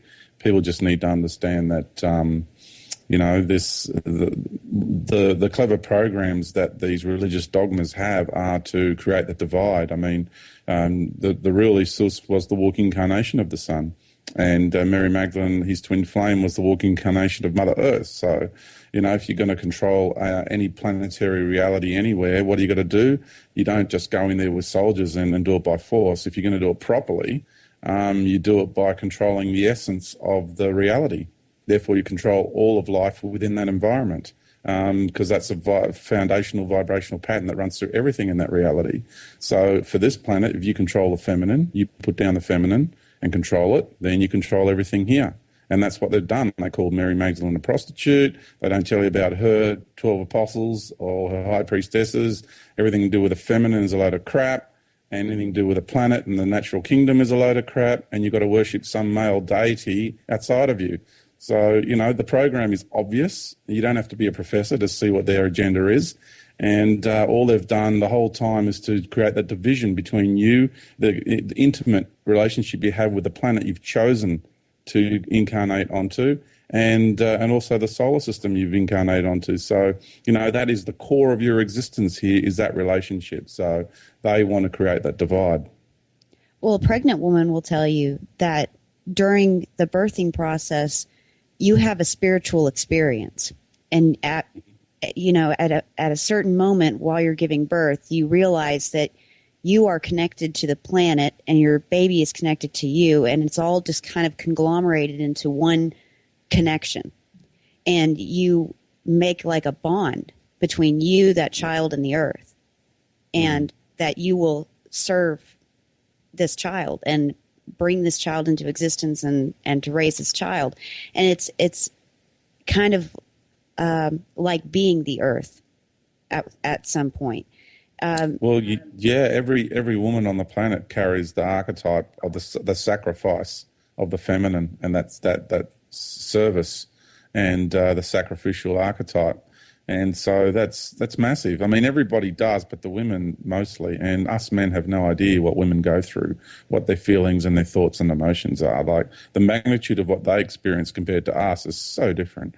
And, I'm really connected with Mother Earth to the best of my ability. And I know it's far greater than a lot of my male friends. And really, we're so far removed from the reality and that women experience. Well, yeah, I agree. I mean, that's why you have, a 50% divorce rate right now, because guys don't understand women and women don't understand men. It's this, like you said, archetype. It's the archetype of maybe Lilith and Adam just, going at each other's throats all the time, instead of saying, okay, well, why are we not understanding each other? Okay, let's get to the next level here together. Absolutely. Yeah, I agree with you. You mentioned that Jesus was an incarnation of the Son. Was he an incarnation, though, or was he? Was it more of an anthropomorphic? How do you say the word, Sheree? Anthropomorphic representation. No, he had an incarnation. It was the Son incarnate on Earth, and it's a very, very big story behind that incarnation. And it's not just a story; it's the way things are. And like I said, people, when they connect with the all, they will find out for themselves this truth, this forgotten truth. This is what's hidden in the vaults of the Vatican. I've been to the Vatican. I've had it out with them in the Vatican, and they know exactly what I'm saying, even though some of them won't admit to the fact that I've been there, because they took me by force, and they knew I was going to one day reveal this information. So the information I reveal about that man and his beloved twin flame is very detrimental to their demigod who runs the Vatican. And they've tried everything in their power to try and stop me from saying this. And I'm telling you now that the life that man had and his sacrifice is much greater. And there's a real reality behind it all. Yeah. As a child, I always read the Bible, and I thought to myself, after reading and really understanding who Jesus was, I thought to myself, if he came back and saw all these people worshiping him, he would probably vomit. He would probably couldn't stomach it. I don't think he would want people worshiping him the way that they do now. But for some reason, I guess it was the Catholic Church's doing. They took this man and they deified him in order to control his teachings.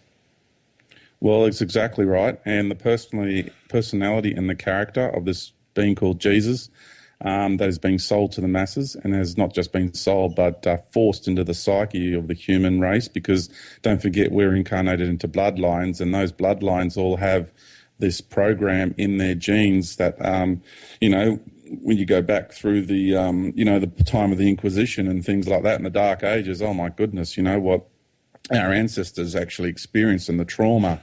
And that's a lot of the programs we're experiencing as we decode those programs within our DNA, because we've chosen these bloodlines for specific reasons, so we can decode those programs. And, there's a lot going on inside of us on many different levels, and that's a very big part of it. And so Yeah, he's not into worship. He's not into flesh and blood rituals, which is what communion is. It's a flesh and blood ritual, which is absolutely disgusting, to eat flesh and to drink blood as a ritual constantly. I mean, that's just sick, and that's got nothing to do with the Christ that I know. And I go full on into that in my presentations. I won't go any further into it now. And there's a lot going on that people don't realise. Well, even Leviticus says, do not drink the blood, for the blood has the life. And what do the Christians do? They turn around and drink the blood on a regular basis. Be it symbolic or otherwise, Chris. And I don't care how much they try to glorify it and justify it, it's still a flesh and blood ritual, and it's got nothing to do with the Christ. That's because they're reptilian, ladies and gentlemen. That's what it is. We'll see you on the other side. Another quick break with George Kavassilas, Truth Frequency Radio Overtime here on Oracle Broadcasting. Beginning of Truth Frequency Overtime here on Oracle Broadcasting. George Kavassilas, our amazing guest, ourjourneyhomeusa.com. That's ourjourneyhomeusa.com. Check that out. Get the tickets. Watch the presentation. It's going to be life-changing and mind-blowing. Absolutely. And let me give out the caller number again, 866-841-1065. That's 866-841-1065. Now, guys, I'm getting a ton of questions here in the IM, so if you guys can please call in, because I don't have time to read all of this, but I do want to address one question. George, where can people find more information on your Vatican experience? Yeah, I've got a DVD that I've just released, and they can get it. It was my presentation at the Sydney event, and yeah, that's probably the best place to get that more detailed information to do with that, I would say. And besides coming along to an event, and yeah, I haven't shared it pretty much everywhere, just in certain areas. And on the odd other interview, I went into a little bit more detail about it. It's on a want-to-know basis, ladies and gentlemen. Not a need-to-know basis, a want-to-know basis, because that's what you have to do. You have to want to know this information. That's why we broadcast throughout the airwaves. But in my day-to-day life, I usually don't go up to people and just start talking about this kind of stuff, because I think people would think I'm insane, first of all. But it's for those who seek it, definitely. Now, let me ask you this, George. At the top of the hierarchy, I don't even want to say at the top of the hierarchy, I guess, for lack of a better word, the elite of this world, who are they? Where did they get their power? And how did we come to this place that we are now? Yeah, the elite, the way it's structured is you've got the what we call the ruling elite here on the planet, and then it goes to the off-world overlords, and that's a big structure, because from here the direct control goes to the moon. And then from the moon, that's also understanding the moon's an artificial satellite. I mean, if people still think it's a naturally occurring body, I just want to have a look at its basic. Just have a look at it. I mean, well, it's hollow. Yeah. We know it's hollow. Yeah, and just, I mean, yeah, I'll get in that in a moment. And it's definitely not a naturally occurring body, and it's definitely an artificial satellite. I know, because I've been there, as insane as that sounds. And Mars as well, been there too. And there's 1 million people on Mars already. So for people who think that this is just insane, they better realise there's so much going on around them without them even knowing. The ruling elite members go to the moon for holidays, and some go to Mars for holidays.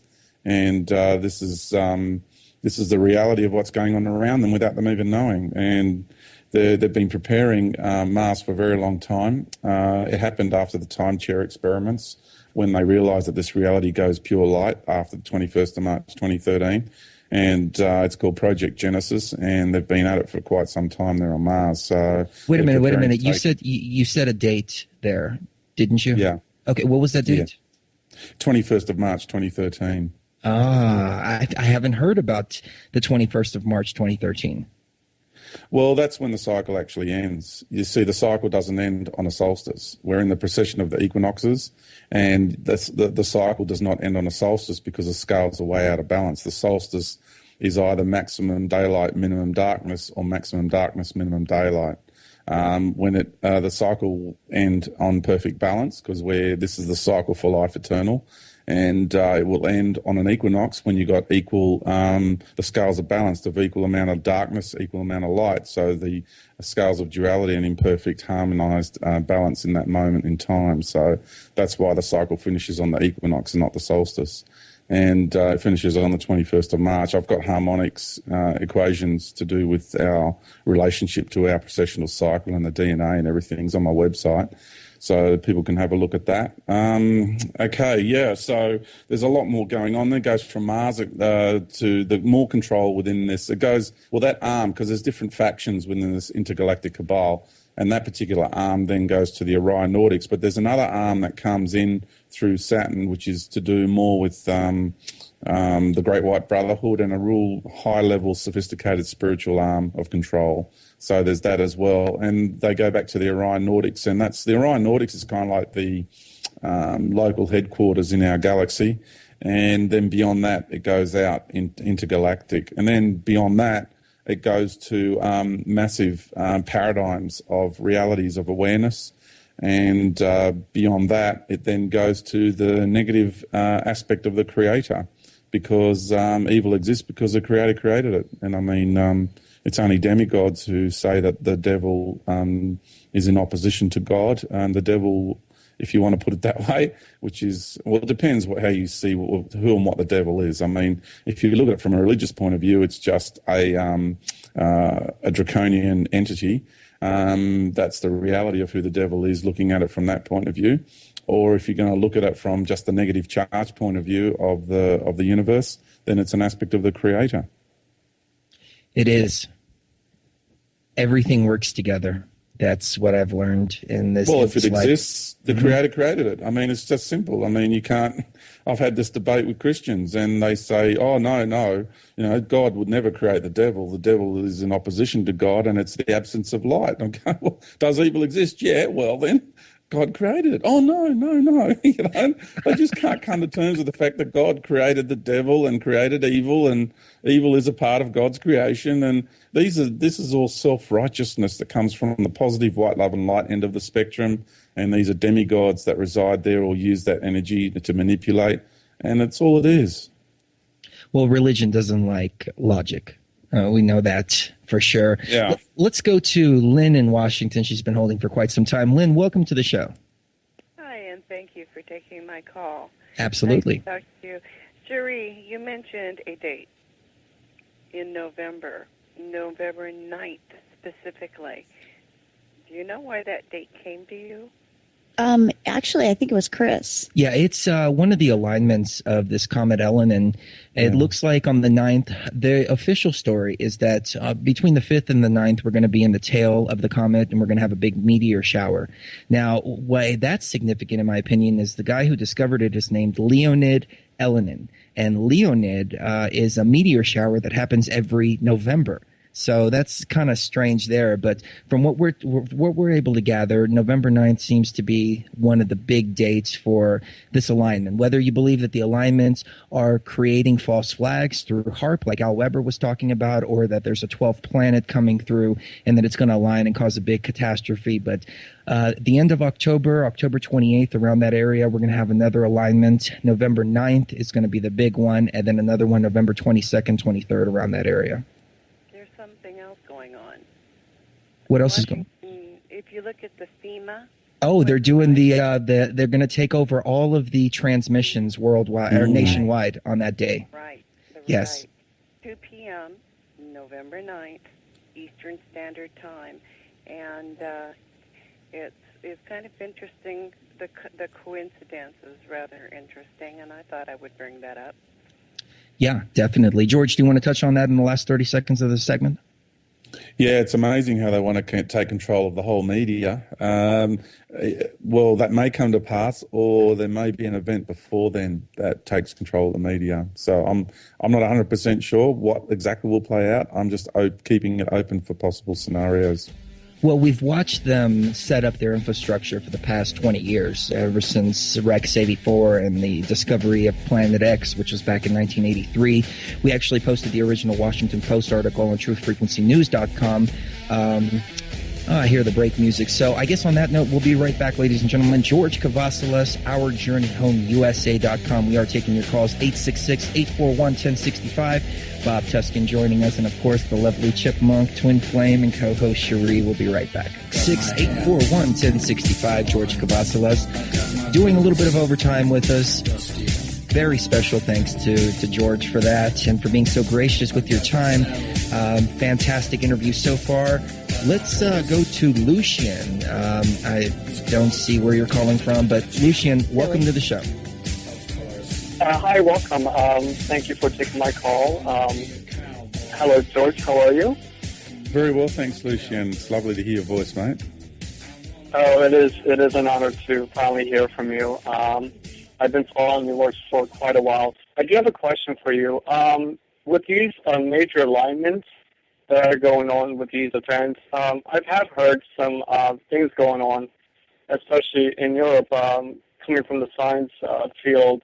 I think there's like an atomic accelerator or something that's going underground. I think it's in Europe. I forgot what the name of this project is, but one of the things that they have been finding is that apparently all these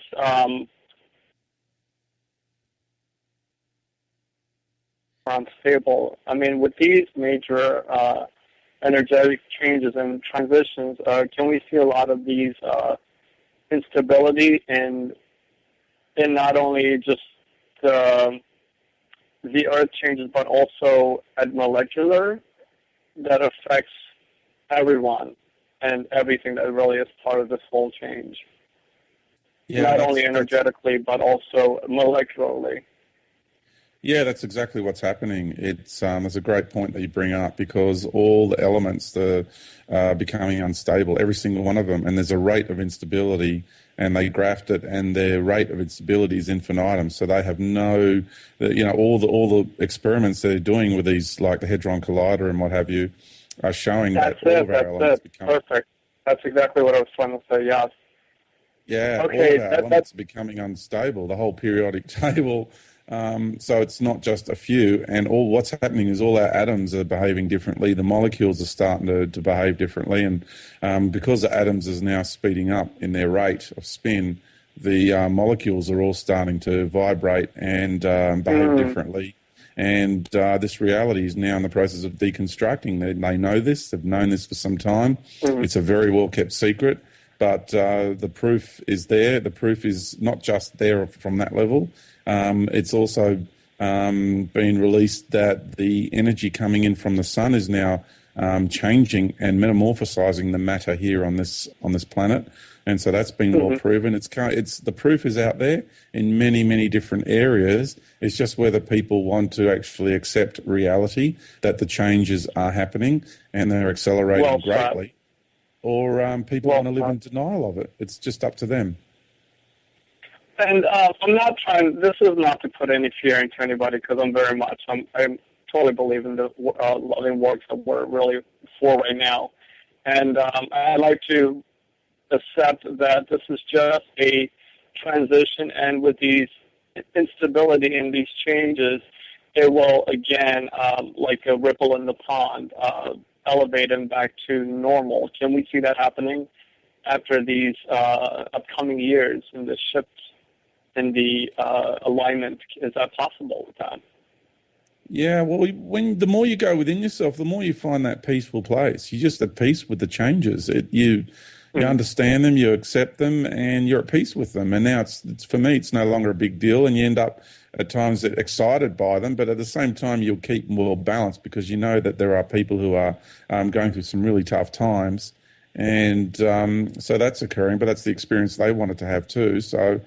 Again, it's looking at it from many different levels, and yeah, you actually find a real peace within yourself, and this acceptance that the changes are occurring, and you flow with the changes. And it's like people want everything to change, but they don't like change. So once you learn to embrace change, then you find that peaceful place, and you flow in this reality a lot easier. That's fantastic. And I'm going to ask you one more question. I don't want to take too much of your time. I know there's so many other people that have great questions for you. What do you recommend for somebody living in this transitional times, in the duality, in the shift? What are some great suggestions you can recommend for others to easily or, in such a smooth way, really transition with these with this flow?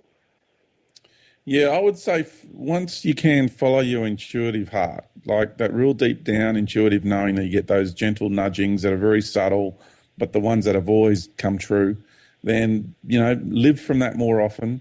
And then if you feel the need to stock up on food and drink or you feel the need to relocate, I'd say follow that.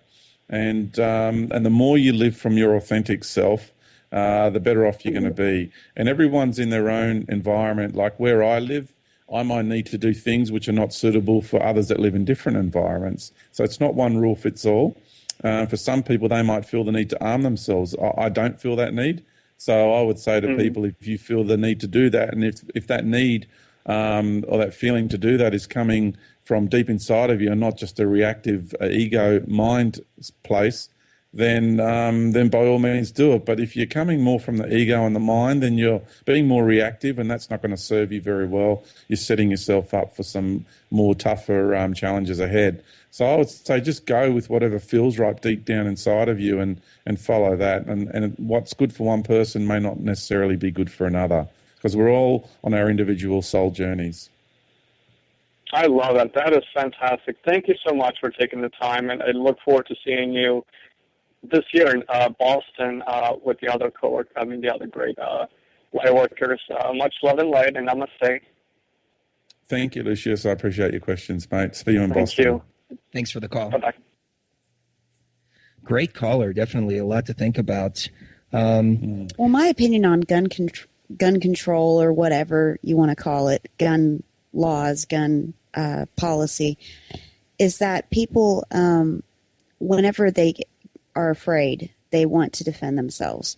And that's just a natural human response to a stressor like someone invading your home, and the fear of someone invading your home. But when you broaden your consciousness and you rise above that fear, then you see that you don't need to defend yourself, because that's a reactionary pose, just like you said. I mean, it's not natural for a light being to feel the need to defend themselves. Well, I do have to ask you this, George.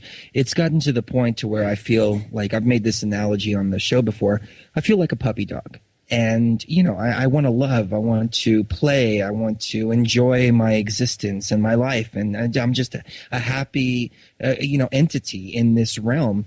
But then we come up against these reptilian beings who are really cold-blooded and just that all they want to do is destroy and take and kill.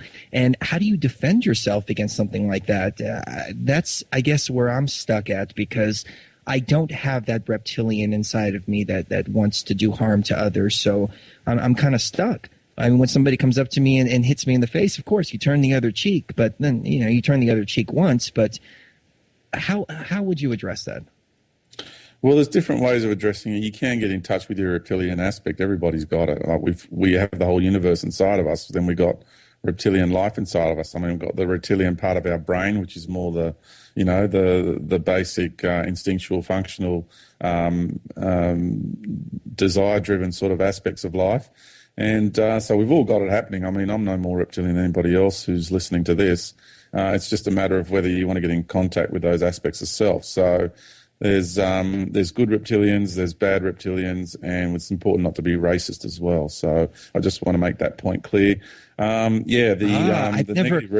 never thought about that, not to be racist, because you're absolutely right. Just like there's good people and bad people. I use the terms good and bad for lack of a better term, but there's also these other beings there's probably one of their beings sitting on their planet right now on a microphone saying, our government is going to these other dimensions and taking people's souls. We have to stop them. Oh, absolutely. There's good dragons and bad dragons, and there's it just comes down to because there's bird beings and there's evil dolphin beings, for goodness sake. You know, you just got to understand that you don't judge a book by its cover. That cliche, that is more important than ever. Do not judge a book by its cover. And, you know, I say to people, I'm a bit like Shrek. I'm here, I'm kind of the ogre that's here to tell you how it really is. I'm not going to fluff it up, dress it up, try and sell it, put it up in lights, glitz and glamour. I'm just telling it how it is. Now, whatever you want to do with that information is up to you. But, yeah, it's just, yeah. Now, if we can go back to the question, I think I've diverted. I really want to answer it, and that was... Absolutely, but George, if you can hold that thought, we have another network break creeping up. We'll see you on the other side, ladies and gentlemen. George Kavassilas, OurJourneyHomeUSA.com. I think you wanted to elaborate on his point, so take us away. Yeah, oh, crikey. I just blanked out. What was... Can you help remind me? Sorry. I do it every show. Every show. Every show I come back and I said, what were we talking about last segment? Because for those who are listening, the conversation keeps going on off the air. So by the time you get back, you don't know what you said on the air or off the air. Your head is spinning in a million different directions. And, geez, I can totally relate. You guys are so much fun. It's amazing. You have to have fun when you do this. A lot of people think that this has to be a serious thing, but in actuality, if you don't have the fun element, then you're off balance. Yeah, I totally agree with you. You got to laugh. I've got to ask you this, George. I've had an encounter, or a couple of encounters myself, ever since I was a little kid. I used to tell my parents that little ETs were coming to visit me, and they actually they took the form of actual ET, like from the movie. But as I got older, I had a few more experiences, and on one of the experiences, I was able to see their true form. Now, that's if this wasn't all just a dream, or just reoccurring dreams over and over again. But basically, these were aliens that were about 6-7 feet tall, but they looked like the traditional grays, and they were a little more liquidy than the traditional grays were. I don't know if that makes any sense to you, but do you have any idea who these beings are? Yeah, because there's thousands of grey races. That's the reality, because there's the original root race who were humanoid in form and chose a path of technology, went underground and emerged about 100,000 years later, and that's the original root race that became the original greys. And because they're very, very clever, and you've got all these draconian and serpent and reptilian races who go around marauding life, you know, certain clans, they got a hold of a few of these guys and wanted to merge their genetics because, you know, they access the life force through genetics. That's the way they gain their power. And so there's been a whole lot of different crossbreeding that went with the original root race. So there's many, many races and types of greys that have originated from that original birthed out of that original sort of set of circumstances. So, yeah, there's the Rigelian greys. To me, the ones you're describing are more Rigelian, and they have quite a lot of an insect sort of feel to them. But, yeah, there's a group who are about between 5 and 7 foot, depending on the member of the clans. They're not very nice. I don't know what your experience was, but I didn't like them. But then we could be talking about two separate races here as well. So if you can tell me what your experience with them was. These guys, basically, every time they come, they don't harm me in any physical sense. I don't get the feeling that they care if I'm hurting or not, but they're more like scientists who are examining, and they have my comfort in mind, but that's not top priority. But basically all they're doing every time they come is they extract information out of my head. There's no anal probes or anything weird like that. It's just information being extracted. And I thought to myself after the last experience, what if they're taking these experiences and somehow maybe in a university type setting, and then the students are able to experience what we humans experience as well? Yeah, because we are fractal, and the realities are fractal. So when we interact with one another here, it's like out there you could have two galaxies at war with one another, and their representatives are here on Earth. And when we sort out our differences between ourselves, and the differences are being sorted out between those two galaxies, you see, because we're talking fractals. So it's very, very important what we're doing here on Earth. And yeah, there's a lot of races that are studying the way we function and live and operate and resolve differences and issues in such a compressed state. They're totally fascinated with that because that gives them the codes of reconciliation out there on a much grander scale. So, yeah, very, very important. But there's a lot of beings that, like, Yeah, they don't have our best interest at heart, and they're studying us, and they're studying us, and they're studying us simply to learn how to control us better, because they know that this will continue once we ascend here. The people that don't ascend, which will be quite a large portion of the human race, probably close to half, they will actually end up continuing the drama somewhere else. And so this embodiment that holds all the codes is the most prized possession. And there are many, many, many, many races who have a very keen interest in who and what we are. So they're studying us for many, many reasons. At the end of the day, does it all matter, though? I mean, I've gotten to the point to where I want to do what I've come to do, what I promised that I would come to do. And then after this, I don't want anything to do with this world anymore. I don't want to be reincarnated anymore. I don't want to look back. I don't even want any attachments, as far as I don't want any children or any kind of attachments to this world whatsoever. So I guess, does it really matter after this?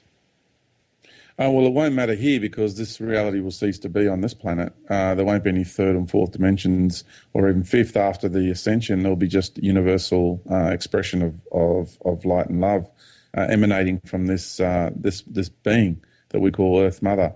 So it won't be here. Where the drama will continue is on other planetary systems which have set themselves up to continue and facilitate it next. And I've met those beings. They're here on the planet. They're incarnate on the planet, and they're observing because they're facilitating the process next. So they're very, very brave indeed. And that's where people will be able to continue their dramas. Now, you mentioned that there's many different races here on this earth, and many different races of ETs living amongst us. Do these people know that they're reptilian, or that there are some kind of outside entity, or do they all think that they're human? Do you mean like the general population, incarnate? Is that what you mean? Hybrids. Or do you mean that? Well, there's hybrids here that know that they're hybrids. There's people that that know that they have incarnated from their home system. They know what race they are. There's people that know that about themselves already. And then there's ETs that have come here that have created humanoid or Earth human embodiments, and have put their consciousness or their galactic essence into them, and are walking amongst us. And there are shapeshifters that are here as well. So there's a whole range of things going on in our reality. So sometimes you can walk past a person and they just have an unusual feel to them, and you just go, that is not a normal person. There's something more going on with that person, that's for sure. And so you're just picking up on different things. And it's not one rule. There's so many different scenarios that are playing out. Is it just me, or do the media talking heads look like reptilians? I think they're reptilians and clones. Or clones or something. I'd say a lot of them started out being real people, and they've just been taken over. And what I do, what I have experienced regularly, even amongst friends, you can have a person, they're talking to you, and then Mr. Smith will just take over that person for sometimes one or two words, and then slip out again. And you go, oh, crikey, and they just, they really kick you and punch you energetically just for those two words, just to insult you. So they can be as sleek as that, or they can actually really be like a big Klingon, big time, and infect that person all the time and make them always angry, always rude, always short, or it varies on the soul contract of the individual. Hey, quick, George. There's a caller on the line, and we're running up out of time for this hour, and I know you've been gracious with your time. Should I take that quick call in case they wanted to ask you something? Sure. Okay, let's go to that. 604, you're on the air. What's your question or comment, please? We're a little low on time, so real quick. Right on. Thank you for taking my call. Hi, George, everybody. Hi. Hi. Nice to meet you. Nice to meet you too. I'm in British Columbia. Oh, nice. Real quick, what's your comment? Yes. Working with crystal bowls and with stones, it's really nice to do that, but will that help with ascension?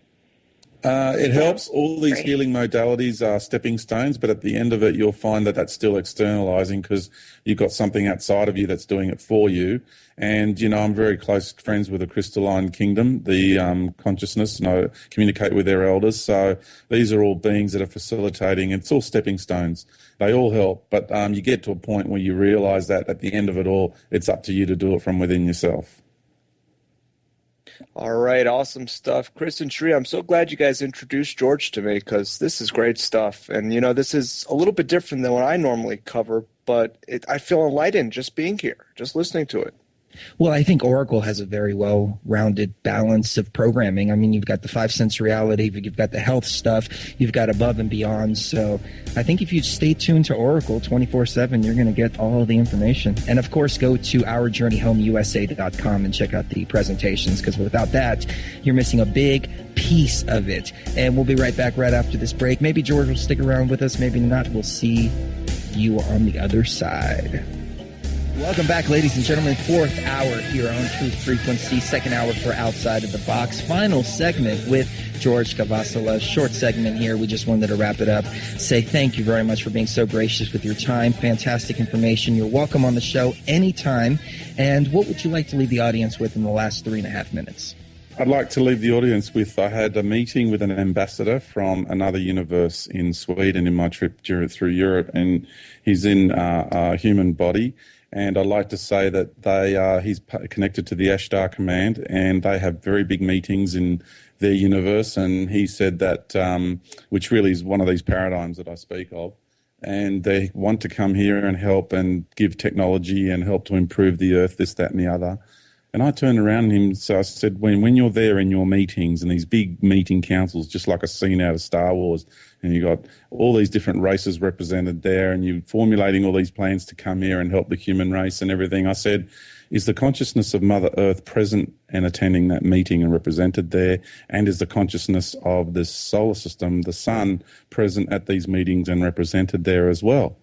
And he looked at me with a bit of stunned look on his face.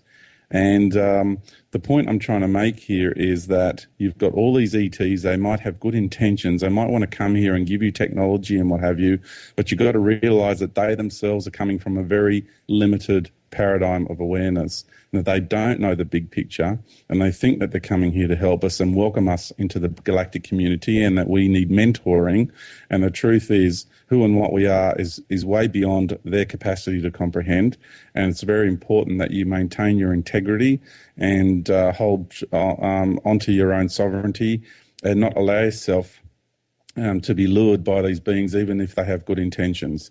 So what we are capable of and what we are becoming is far greater than any need for any technology whatsoever. And what Mother Earth is becoming is way beyond their ability to comprehend or to reach.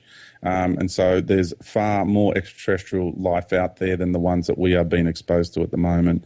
So this is what I want to share with people. Even if there's good intentions, you've got to understand there's problem, reaction, solution being implemented here on a galactic and cosmic level. So if there is a fake alien invasion and these good ETs come along and say that they're the good guys, I'd say to you, are they really? And if they are, they might have good intentions, but they're very limited in their approach to life. So that's all I wanted to share with people, to think big and to realize just how magnificent each and every one of you are. What if aliens staged a fake alien invasion? Would that still be an alien invasion? Well, the fake alien invasion that we're more likely going to have very soon is staged by the ETs, because it's problem, reaction, solution. This whole ruling elite here on the planet is controlled by off-world cabals. So if there is an alien invasion, it will be staged and it will be controlled by aliens, absolutely, because everything that happens here is controlled by the aliens. There you go, ladies and gentlemen, George Kavassilas. And one more time, where can people find your work, and what are the dates for the upcoming presentations? Yeah, and ultimately controlled by us, because we contracted them from a higher level. So I just want to make that point clear, that they don't have the ultimate power here. Now the information they can have a look at is georgekavassilas.org or our-journey-home.com, and all the information for the upcoming tour and tickets is all available in those websites. Thank you. And I just want to say thanks, guys. It's been a hoot. You're so much fun to be with, and I felt right at home here, and you guys, just really comfortable, and I really enjoyed it. Thank you. Oh, thank you. Thank you You're a for gem, coming on. and the information is invaluable. You have a great day. Thanks.